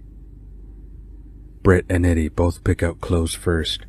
T-shirts, shorts, a few pairs of pants, and 2 jackets each, and flip-flops for the beach. All are put in one box. Then electronics, a TV, an iron, a toaster, a hairdryer, a printer, a laptop, a DVD player, all bundled together and covered with a big cross of tape. They pick out curtains for their rooms and living area, bedside lamps, a small flat-pack computer stand, 4 small tables, a foldable ironing board, and some scatter cushions. They put it all in a separate pile and mark it with the tape. For the kitchen, they gather every strange gadget they see and add it to the boxes. Then pots, pans, more plates, glasses, knives, forks, etc. The boxes were full, so Brett fetches 1 more empty box for them to use.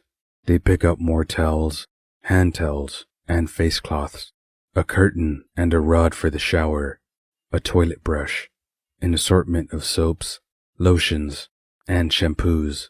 They add some packs of printing paper, notebooks, pens, pencils, some tape, a stapler, and spare staples, 2 pairs of scissors, and some glue.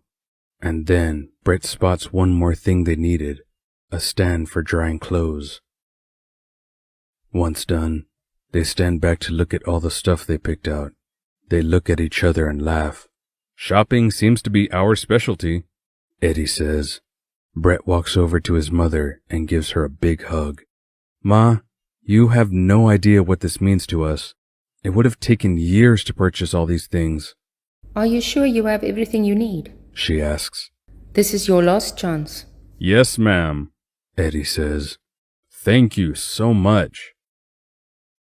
Then Brett remembers something. He walks over to the storeroom and marks each of his boxes with a big starry X. As he returns to Eddie and his mother, the workers start returning. She explains what they need to do with the stuff the pair picked out, including the boxes in the storeroom. Make sure the foreman has the address for delivery, and then starts discussing paperwork with Mr. Williams again. Eddie and Brett thank her again before leaving. Christmas in July. Brett and Eddie could hardly believe the amount of boxes the workers carried in. They don't remember picking out so many things, and Eddie felt quite guilty now. Maybe they picked out too many things. What would Brett's mother think of him? As Brett opens the first box, he calls Eddie over. Dude, I will unpack and hand you the stuff to put in the right room at least. We can clean and pack it all away later, he says, as he starts handing Eddie kitchen utensils. Eddie walks back and forth with each bundle, leaving it all in the sink to wash later, and remove all the labels. They unpack a few more boxes, and then Brett stops Eddie. Dude, we can't just empty all the boxes. We have to put the stuff away as well. I suggest we do 5 boxes a day, as we need to practice as well. Eddie makes a sad face, but gives in. I guess you are right. That way, we can be surprised every day. He laughs. I suggest we find the laptop, printer, and paper first, so we can print out the sheet music. Brett agrees. They open boxes one by one to find the right stuff. In one of my boxes, I have a music stand, Brett says. They eventually find all the things they need for now. Eddie sets up the laptop and printer on the kitchen breakfast nook. In no time, the sheet music is printed. It looks like a thick book. Brett assembled the music stand near the window. He also found his old violin. He opens the case carefully. He stuffed bubble wrap into every open space, and the violin seems fine. Eddie places the sheet music on the stand. As Brett finishes tightening his bow, he glides the bow over the E string to start tuning it. Dude, stop. It sounds like a dying something. Eddie laughs as he takes the violin from Brett. He plucks the strings gently as he adjusts the pegs and hands the violin back. Brett tries the E again. Better, but very scratchy. He puts the violin down on the ground and starts to rosin his bow. Then he picks up the violin and tries again. Perfect. Eddie is ready as well. Let's practice half the speed first, he says as he taps his foot to set the tempo. They struggle through everything. After 2 hours, they finally played through everything once. Let's make some tea, Brett suggests. Then play it through again. Eddie makes the tea. Brett opens a packet of cookies. Neither of them wanted to show their disappointment in how bad that was. They enjoy the tea and cookies in silence. Then they pick up their violins again. After the first few bars, Eddie stops playing. It doesn't sound right. Something is off, he says as he runs his fingers through his hair. He stares at the sheet music for a while. Let's try this, he says. You play first violin and I will play second. Brett doesn't know how that will make a difference, but he gives it a go. As soon as they start playing, both knew this is how it was meant to be. They play through the part they are practicing in 1 hour. It was rough, but it now sounded more like music and less like death approaching in the dark. Both pack away their violins. Eddie volunteers to gather all the clean laundry and fold it properly, whilst Brett finally goes to make his bed. The view out the window is just awesome. He sits down on the bed, folds his arms on the windowsill, and rests his chin on his arms. In the distance, a huge cargo ship was moving towards the port. One of the building's residents is returning with a speedboat. Brett watches as the boat slowly comes to a stop. Someone hops off on the jetty and ties the boat to the shore. Hey, I'm done. What are you watching? Eddie asks as he enters the room. Brett is so engrossed in his own thoughts, he doesn't hear. Eddie slowly positions himself behind Brett, wraps his arms around his waist, and resets his chin on Brett's shoulder so he can see what Brett is seeing. The man that tied the rope to the shore gets back in the boat, and then another man appears from the cabin. Together, they unpack some stuff from the boat. It looks like a picnic basket, blanket, and umbrella. They must have gone somewhere for an outing, somewhere only a boat can reach. Each of them takes some stuff and then walk towards the building, out of sight. Let's go find the rest of the electronics, Brett says. I want to iron some clothes. Look decent, you know? Eddie doesn't let go. No, I'm too comfortable now. He snuggles his head into Brett's neck, and then he gives him a soft kiss just below his ear, and then another, slightly lower towards the collarbone. Brett tilts his head. No fair, he moans. I'm pinned between the bed and the windowsill. Eddie moves away and lies down on the bed, allowing Brett to move freely. Brett chooses to lie down sideways next to Eddie, supporting himself on one elbow. He gives Eddie the sweetest smile, and then leans in for a kiss, soft and gentle. He puts one hand under Eddie's shirt, slowly moving it up his chest as they kiss. He decides to reciprocate Eddie's earlier move. One kiss below the ear, one by the collarbone. Featherlight. They spend the rest of the afternoon making out, touching gently, caressing, kissing, exploring. With one final kiss, Brett lies down, his head on Eddie's chest, his arm wrapped around him tightly. Eddie plays with Brett's hair for a while, until both drift off to sleep. Good practice. When Brett wakes up in the morning, he finds himself wrapped in Eddie's arms. The size difference means they fit together like two puzzle pieces, like it's meant to be by nature's design. He can't believe that a chance meeting on a flight led to this, that he could be so lucky to find Eddie. Morning, Bretty, Eddie says, giving Brett a small kiss on the cheek before laying down again. I can't believe we both slept until morning. The sun wasn't even down yet when we fell asleep. Brett sits up so he can go to the bathroom. He smiles at Eddie. I think we both needed it after all that happened the last few days. And I think this ranks up there with the sleep we had in first class. One of the best I've ever had. With that, he gets up and heads to the bathroom. He finds Eddie in the kitchen doing dishes.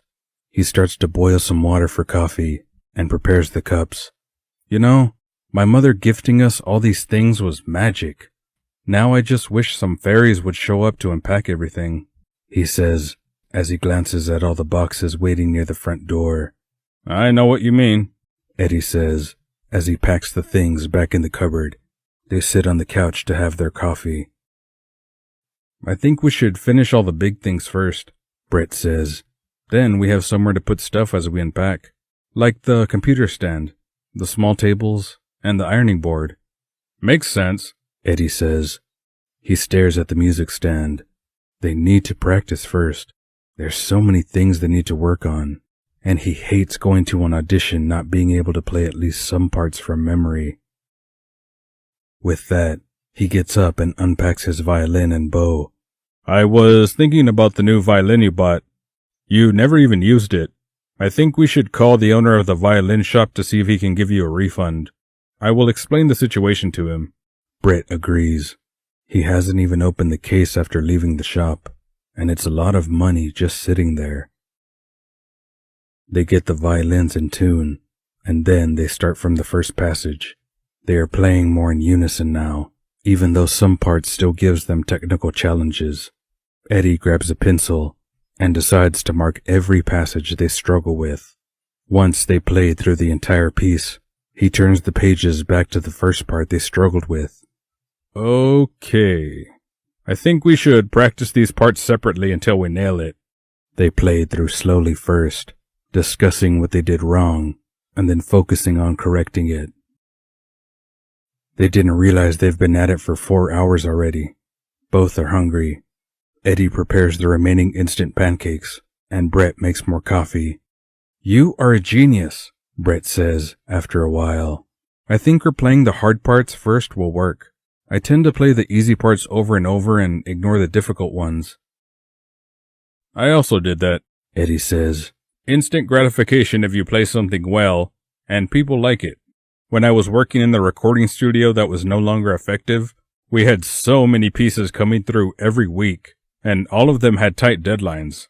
I had to learn new ways to overcome technical difficulties, and this seems to work for me. After breakfast, they open some of the taller boxes to find the ironing board. They find the rod and curtain for the bath first. Eddie goes to sit on the couch. He opens the packet, shakes the curtain open, and then winds the plastic hoops into the metal rings in the curtain. He removes the end cap from the rod and slides all the hooks onto the rod.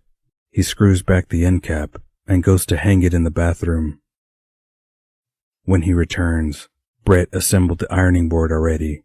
They search for the iron and find the 4 small tables in the process. Eddie takes one to each bedroom and puts one on each side of the couch. Brett found the iron. Bring me the clothes. I will iron it quickly, he says. You can unpack some more stuff. Eddie gladly obliged. He hates ironing. As Brett positioned himself near the kitchen, he puts all the laundry on the breakfast nook. Then he starts with boxes. First, he looks for all the big things. The TV. He unpacks it, then positions it on the little TV stand. Next, the computer desk. He fetches the small tool set and assembles it. He puts it against the wall between the TV and the kitchen. Then he transfers the laptop and printer over. Brett finished the ironing by now, and after switching off the iron, he stretches his back, lifting his arms and twirling them around to relieve the pain in his shoulders. It's been a while since he ironed these many things in one go. I'm taking a shower, he says, taking his bundle of ironed clothes with him to the bedroom.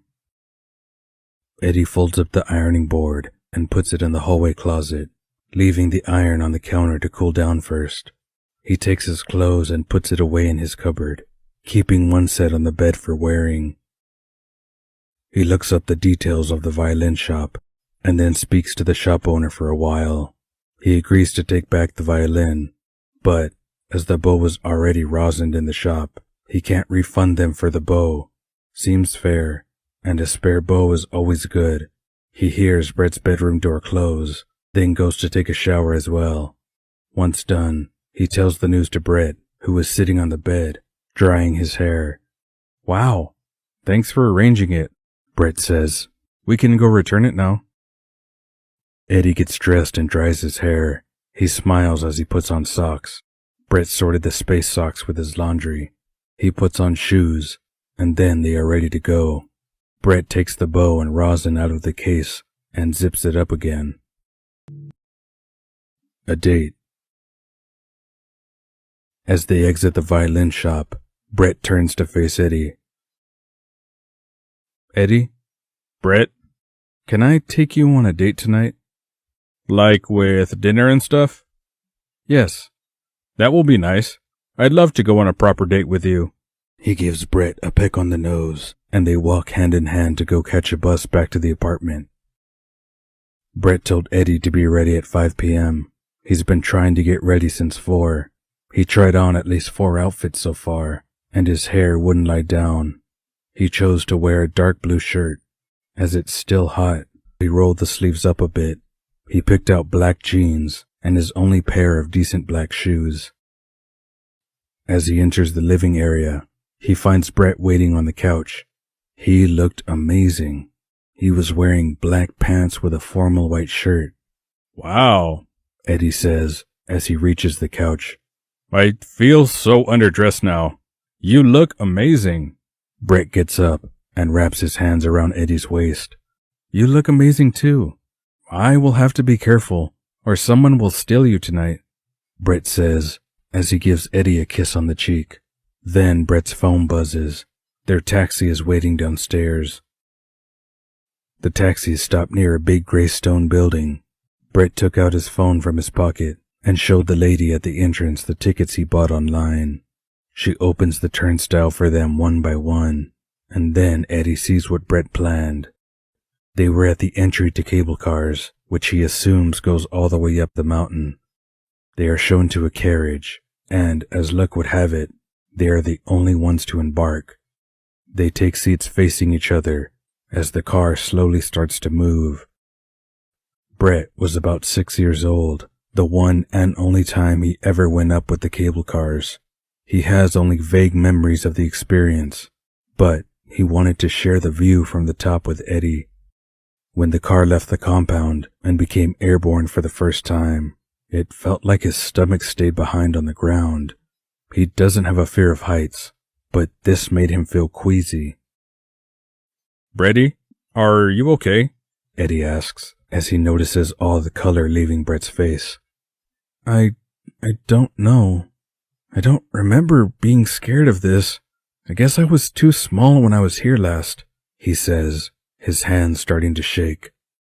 As the distance between the cart and the ground increases, he can't look anymore. He moves down so he sits on the floor where he doesn't have to see the outside world. Eddie immediately pulls him back onto the seat next to him. The floor is dirty. You will mess up your clothes, he says. Here, lie down so you don't have to see, he says, as he helps Brett to lie sideways with his head on Eddie's lap. Now, just breathe slowly, in and out. You will feel better soon, he says gently, running his fingers slowly through Brett's hair. What makes it worse is the fact that they stop midair every time a car reached the top or bottom stations to allow passengers to get on and off. Every time it is with a jerking motion that makes their car swing back and forth slightly. Eddie, what if it falls off the cable and we die? Brett asks. Has it ever happened here? Eddie asks. No, but it feels like it's going to, and there's always a first time. Dude, you're such a baby. Eddie laughs. It's cute, he says as he gently rubs his thumb over Brett's cheek. The car reaches the top in half an hour, even though it felt like days to Brett. He is very happy to feel solid ground beneath his feet again. They make their way down a small cobblestone path to a huge observation deck. Eddie is surprised at how many buildings there are, but then remembers the entire mountaintop is flat. A small town could probably fit on here. Brett takes him by the hand and leads him down a narrow path away from the observation deck. I want to show you something, Brett says. They reach an area away from the people, surrounded by smaller rocks and multicolored bushes all around. Brett walks over to a bush with yellow flowers. See this one? It's rooibos. Remember when you had rooibos tea when we had lunch on the rocks? Eddie kneels down and reaches out to pick a piece off, but Brett stops him. All the plants here are protected. We're not allowed to pick anything, he explains.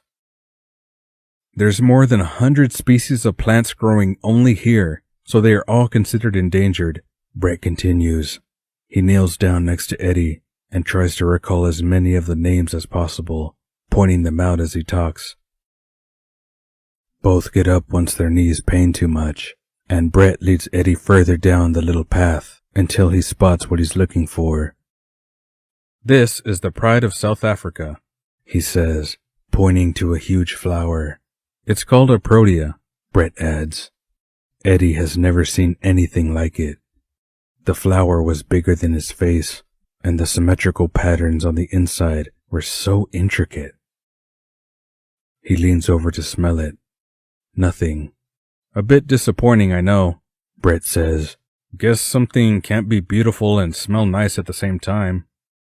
Eddie wraps his arms around Brett and whispers in his ear, "Except you." Brett blushes from ear to ear and gives Eddie a shy smile. Come on, smooth talker. Let's go get some dinner. They stroll back to the observation area. On the other side of it, there's a stone building with tall chimneys sticking out between all the plants around it. It seems to be right on the edge of the mountain. Brett booked in advance, so they are shown to a table outside, away from the other tables. The view was breathtaking.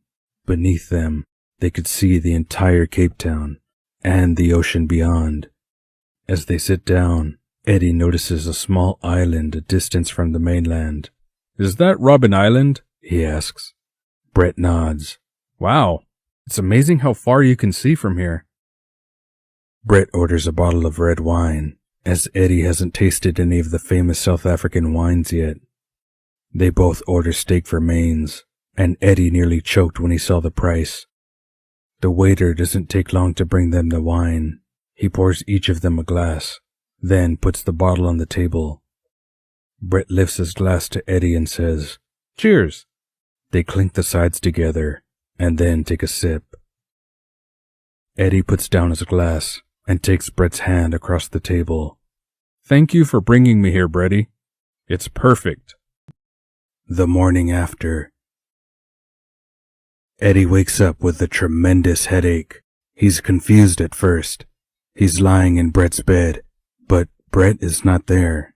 He remembers drinking lots of red wine. He hasn't had red wine in many years, and he can feel the effects. And there's no Auntie Sue with magic medicine this time. They had dinner. He remembers that much. They watched the sunset from the observation deck. He walks to the kitchen to get water and find Brett. He remembers the trip back down the mountain. Even though it was dark, Brett was still scared. He sat on Eddie's lap. They made out. That's as far as he can think for now. His head hurts, and he can't find Brett. He goes to the bathroom and wets a face cloth, then goes to his room, drinks the water, and lies down with the cold face cloth over his face. Eddie? He hears the familiar voice next to him after a while. Are you alive? Brett asks. He removes the face cloth and peeps at Brett with one eye. Sit up. I went to a pharmacy and bought some painkillers, Brett says. Wait, I will bring water.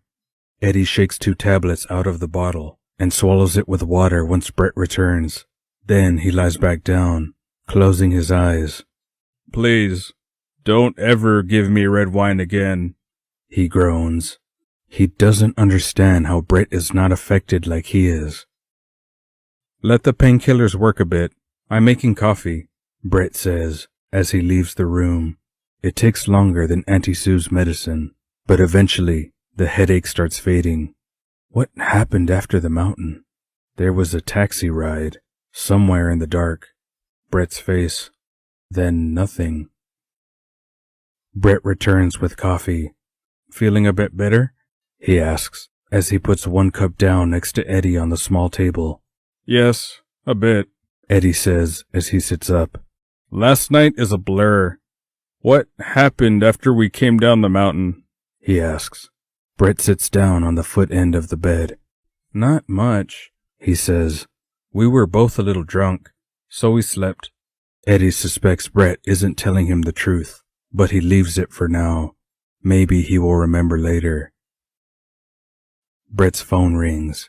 He finds it somewhere in the duvet on his bed. Morning, Ma, he answers. Brett, your father is home now. How is he doing? He hasn't woken up yet. The ambulance people said it will take about an hour.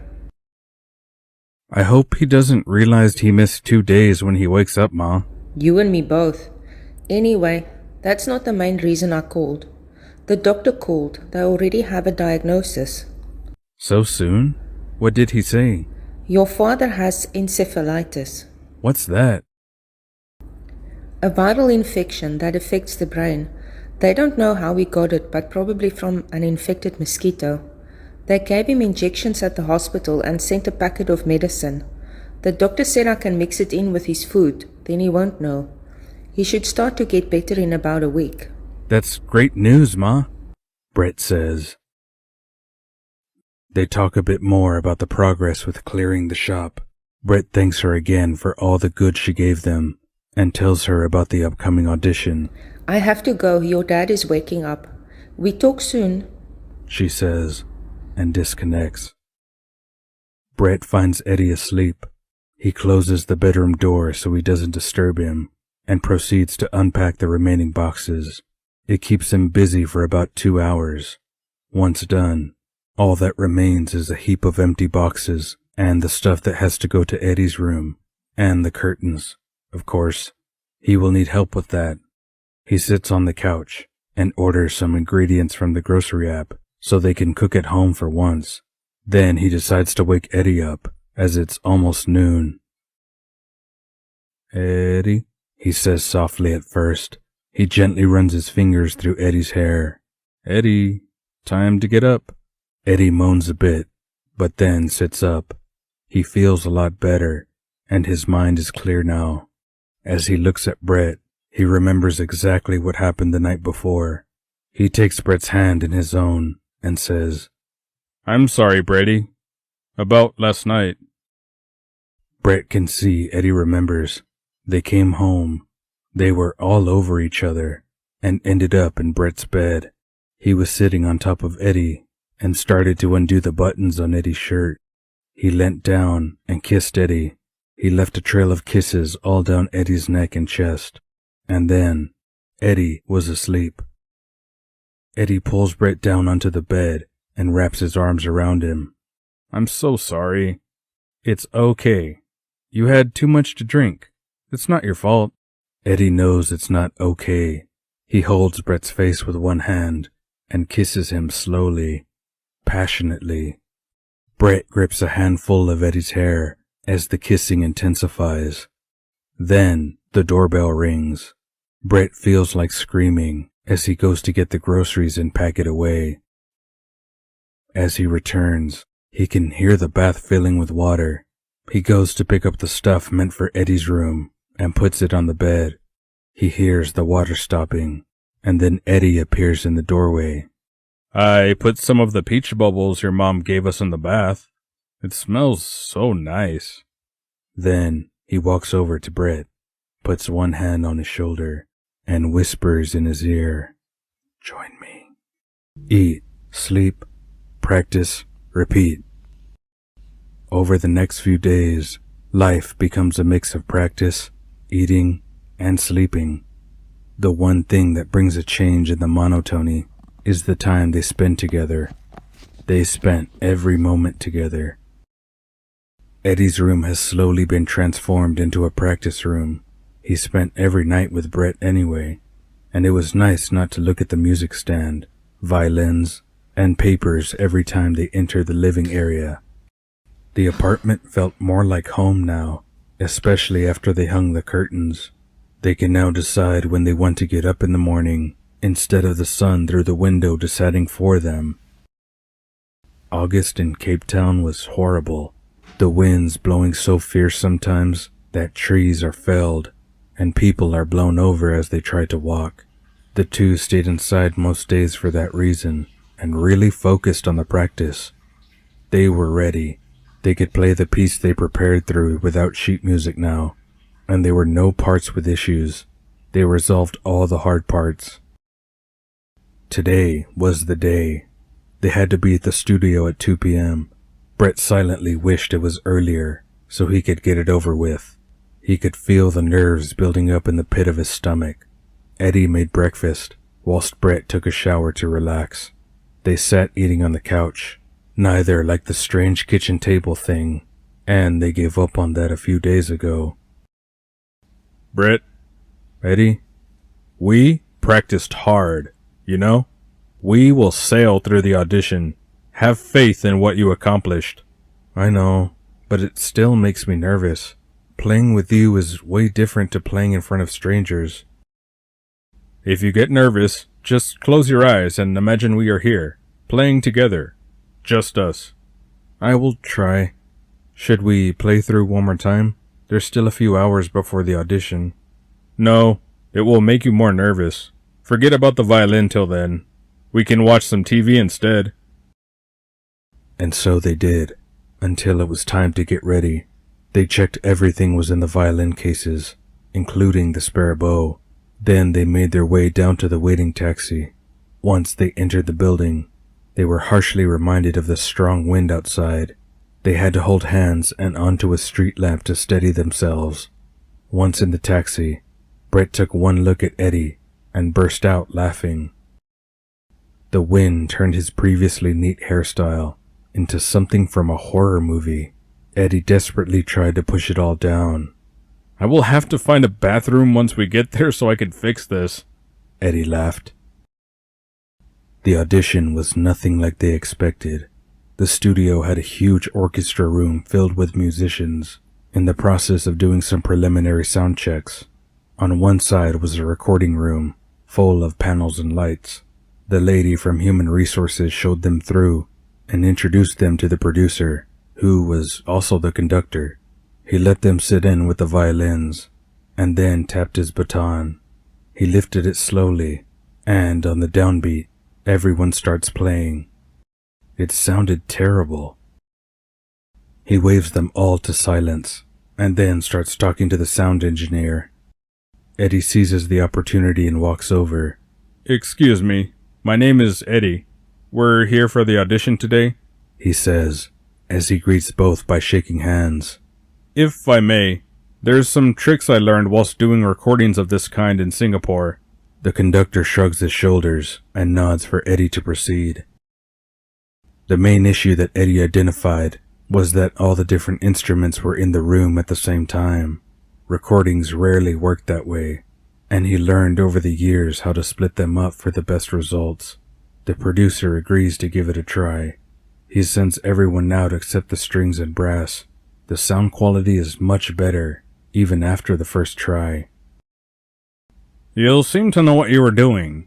My name is George. The sound engineer is Tiboho, but everyone just calls him Hippie. I think we can use your talents better than just playing the violin. I'm not used to having these many musicians around. I used to produce pop music before, so this is kinda new to me. Of course, you would have to play violin also when required. Would you be interested in becoming the assistant director? Eddie was surprised, but gladly accepted. This is what he knew best. They meet the lady from HR after 2 hours in the recording studio. She prepared offers for them to get through. Brett will be a freelance violinist, paid commission for every job he completed. Eddie will be permanent, assistant director, and the package they offered him was very attractive. He spent some time going through the procedure for a work permit, and he hands over all the documentation required for the application. The lady informs him that it takes a week to be processed. There's a chance it might be rejected, but that's usually not the case. Nothing to worry about. Brett starts work the next day. Eddie has to wait for his permit.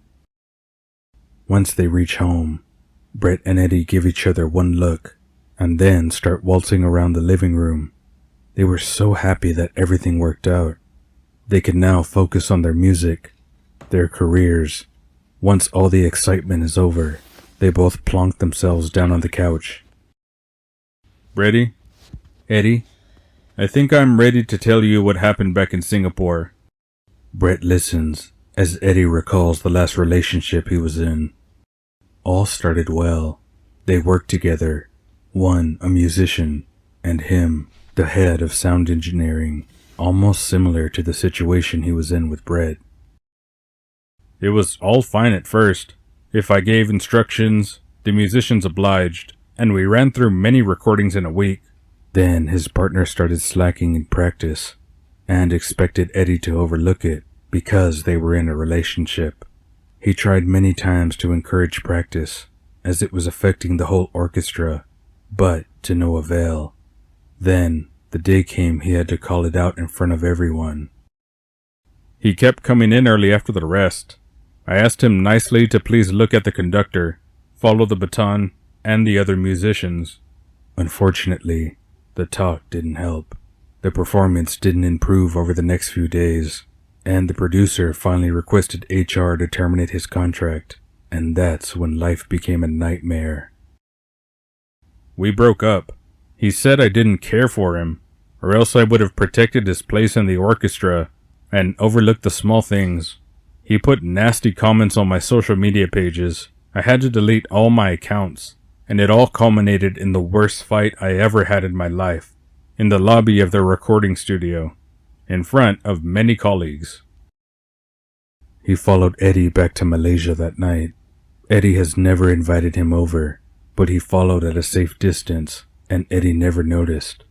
As soon as he reached his apartment, there was a knock at the door. They talked things out, and all seemed fine. They even spent the night together. But in the morning, he was harshly brought back to reality. He walked into the bedroom with my violin in his hand. He laughed at how easy it was to seduce me. And then he said if he could not have a career as a musician, neither could I. He smashed Eddie's violin against the wall.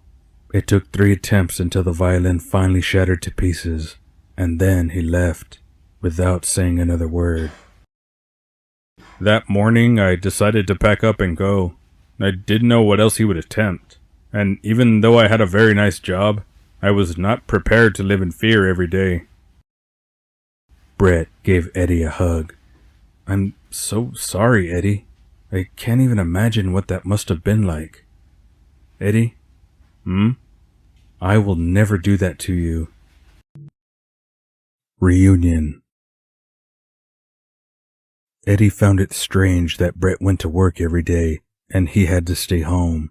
There wasn't that much to do, and the weather was too miserable to really go anywhere, and there was no news on his work permit yet. It's been almost 2 weeks now, and he was starting to worry. He mostly kept himself busy with practice, and he made sure Brett had a home-cooked meal every day. He wasn't the best cook on earth, but he tried, and Brett didn't complain. And even though he wasn't working like Brett, they still shared all the other household chores, except ironing. Brett does that. In exchange, Eddie cleans the bathroom and always does the dishes. Towards the end of August, they woke up to a calm, sunny day. There was no wind blowing, and it wasn't too hot out either. It was the perfect day for some outdoor activities. Ah, no. Brett groaned as he stepped out onto the balcony, leading off the living area. This is not fair. I have to go to work. And look at how perfect this is. We could have gone out to do something fun. Eddie comes over to give him a hug and says, It's probably the first clear day of many. Don't worry. Soon it's the weekend. Then we can go and do something nice. With that, Brett gets all his stuff together and leaves for work. Not long after, Eddie gets a phone call. It's the one he's been waiting for, about the work permit. It was approved. He can start work tomorrow. He can't believe how great this day is starting off. And then he gets an idea. He dials a number on his phone to make some arrangements, and he grabs his wallet and the keys and leaves the apartment as well. When Brett returned home, he was tired. They played the same passage over 50 times today. Every time the recording started, someone came in late or early. With no recording running, everyone played perfectly. All he wanted now was some of Eddie's home cooking, a long bath, and sleep. As he enters the apartment, it's eerily quiet, and there's no hint of cooking. Eddie, he calls out. No response. Then he spots a yellow post-it note on the breakfast table. Come to the roof. As he exits the elevator, he is speechless. Eddie was standing next to the barbecue, turning some meat. Johan and Sue were sitting under an umbrella on some deck chairs, each with a cocktail in hand. His mother was busy cutting some cherry tomatoes into a salad, and his dad was sitting at the end of the picnic table, yelling out instructions to Eddie. Brett, you are home, his mother says, as she walks over to give him a hug. Eddie thought since the weather is so nice, we all meet up for a barbecue. She leans in a bit closer to Brett and whispers, I don't think he has ever done a barbecue, but don't worry, your dad is teaching him. Poor Eddie, Brett laughs, as they make their way over to the guest. Can I make you a cocktail? Eddie asks, as he hooks the grill tongs on the side of the barbecue and wipes his hands on the apron. Actually, it looks like you have your hands full already. Brett laughs. No matter, Eddie says, as he pours a variety of drinks into the cocktail shaker. He adds some ice, and then with elaborate gestures, twirls and shakes, he blends the mixture to everyone's delight. He takes a big round glass, pours in the mix, and then adds a pineapple slice with a green umbrella on the side. Lastly, he adds a straw. Who are you, and what did you do with Eddie? Brett laughs, as he sits down to take a sip from the concoction. He nearly chokes. Dude, this is so strong, he says, as he catches his breath. His dad interrupts, scolding Eddie for leaving the meat so long. A true chef always keeps his eye on his food. When he does a barbecue, he doesn't take his eyes off the grill. Old man, his wife says. Quiet, leave him be. I remember the first barbecue you made at home. Let's just say it would have been appropriate to have a funeral after for the cremated remains. Everyone burst out laughing. As Brett looks around, he knows this is a day he will always remember. Johan started telling some stories of how he had to learn to cook after they got married, as Sue was working, and he was home. Not to be outdone, Brett's dad adds his memories, which, obviously, has to be more dramatic. Okay, Sue says, as Eddie starts putting the meat into a serving dish. That's enough for you two. I'm sure Eddie's cooking will be excellent. And you don't hear him complaining, do you? And it was good. They all sat around the big picnic table, eating, laughing, talking about anything and everything. Brett lifts his cocktail glass for a toast. To good friends and family, He says, holding up his glass. Oh, and to Eddie, the greatest chef alive. They all clink glasses. It was indeed a good reunion. After the guests left, and they were alone in the apartment, Eddie told Brett about the work permit. I'm so glad, Eddie. I was getting worried you were turning into a housewife. Not that I mind coming home to a clean apartment and home-cooked food every day, but the whole apron thing is a bit much. He chuckles. Eddie puts on his best Asian mom voice and says, I work for you all day to clean and cook, and you don't appreciate? You think I'm funny? La? They both burst out laughing. I'm gonna take a bath. I'm tired, Brett says as he walks off to the bathroom. Eddie packs away the last few dishes and puts the leftover barbecue in the fridge. He switches on the TV to catch the last bit of the evening news. Then he switches channels and finds a documentary of ancient Egypt. It seems to him that they didn't do their research very well, as they seem to get a lot of facts wrong. He spends 20 minutes arguing with the TV screen. Then he realizes Brett still hasn't come out of the bathroom. Dude, you're going to turn into a raisin, he says outside the door. No response. He slowly opens the door, and his heart melts immediately. Brett's head was sticking out from a huge cloud of bubbles, his head resting on the edge of the bath, fast asleep. Eddie pulls the string to let the water out, fetches a towel, and wakes Brett up. As Brett stands up, Eddie wraps him in the big soft towel and helps him to step out without falling. Get dry. I will get you some pajamas, Eddie says.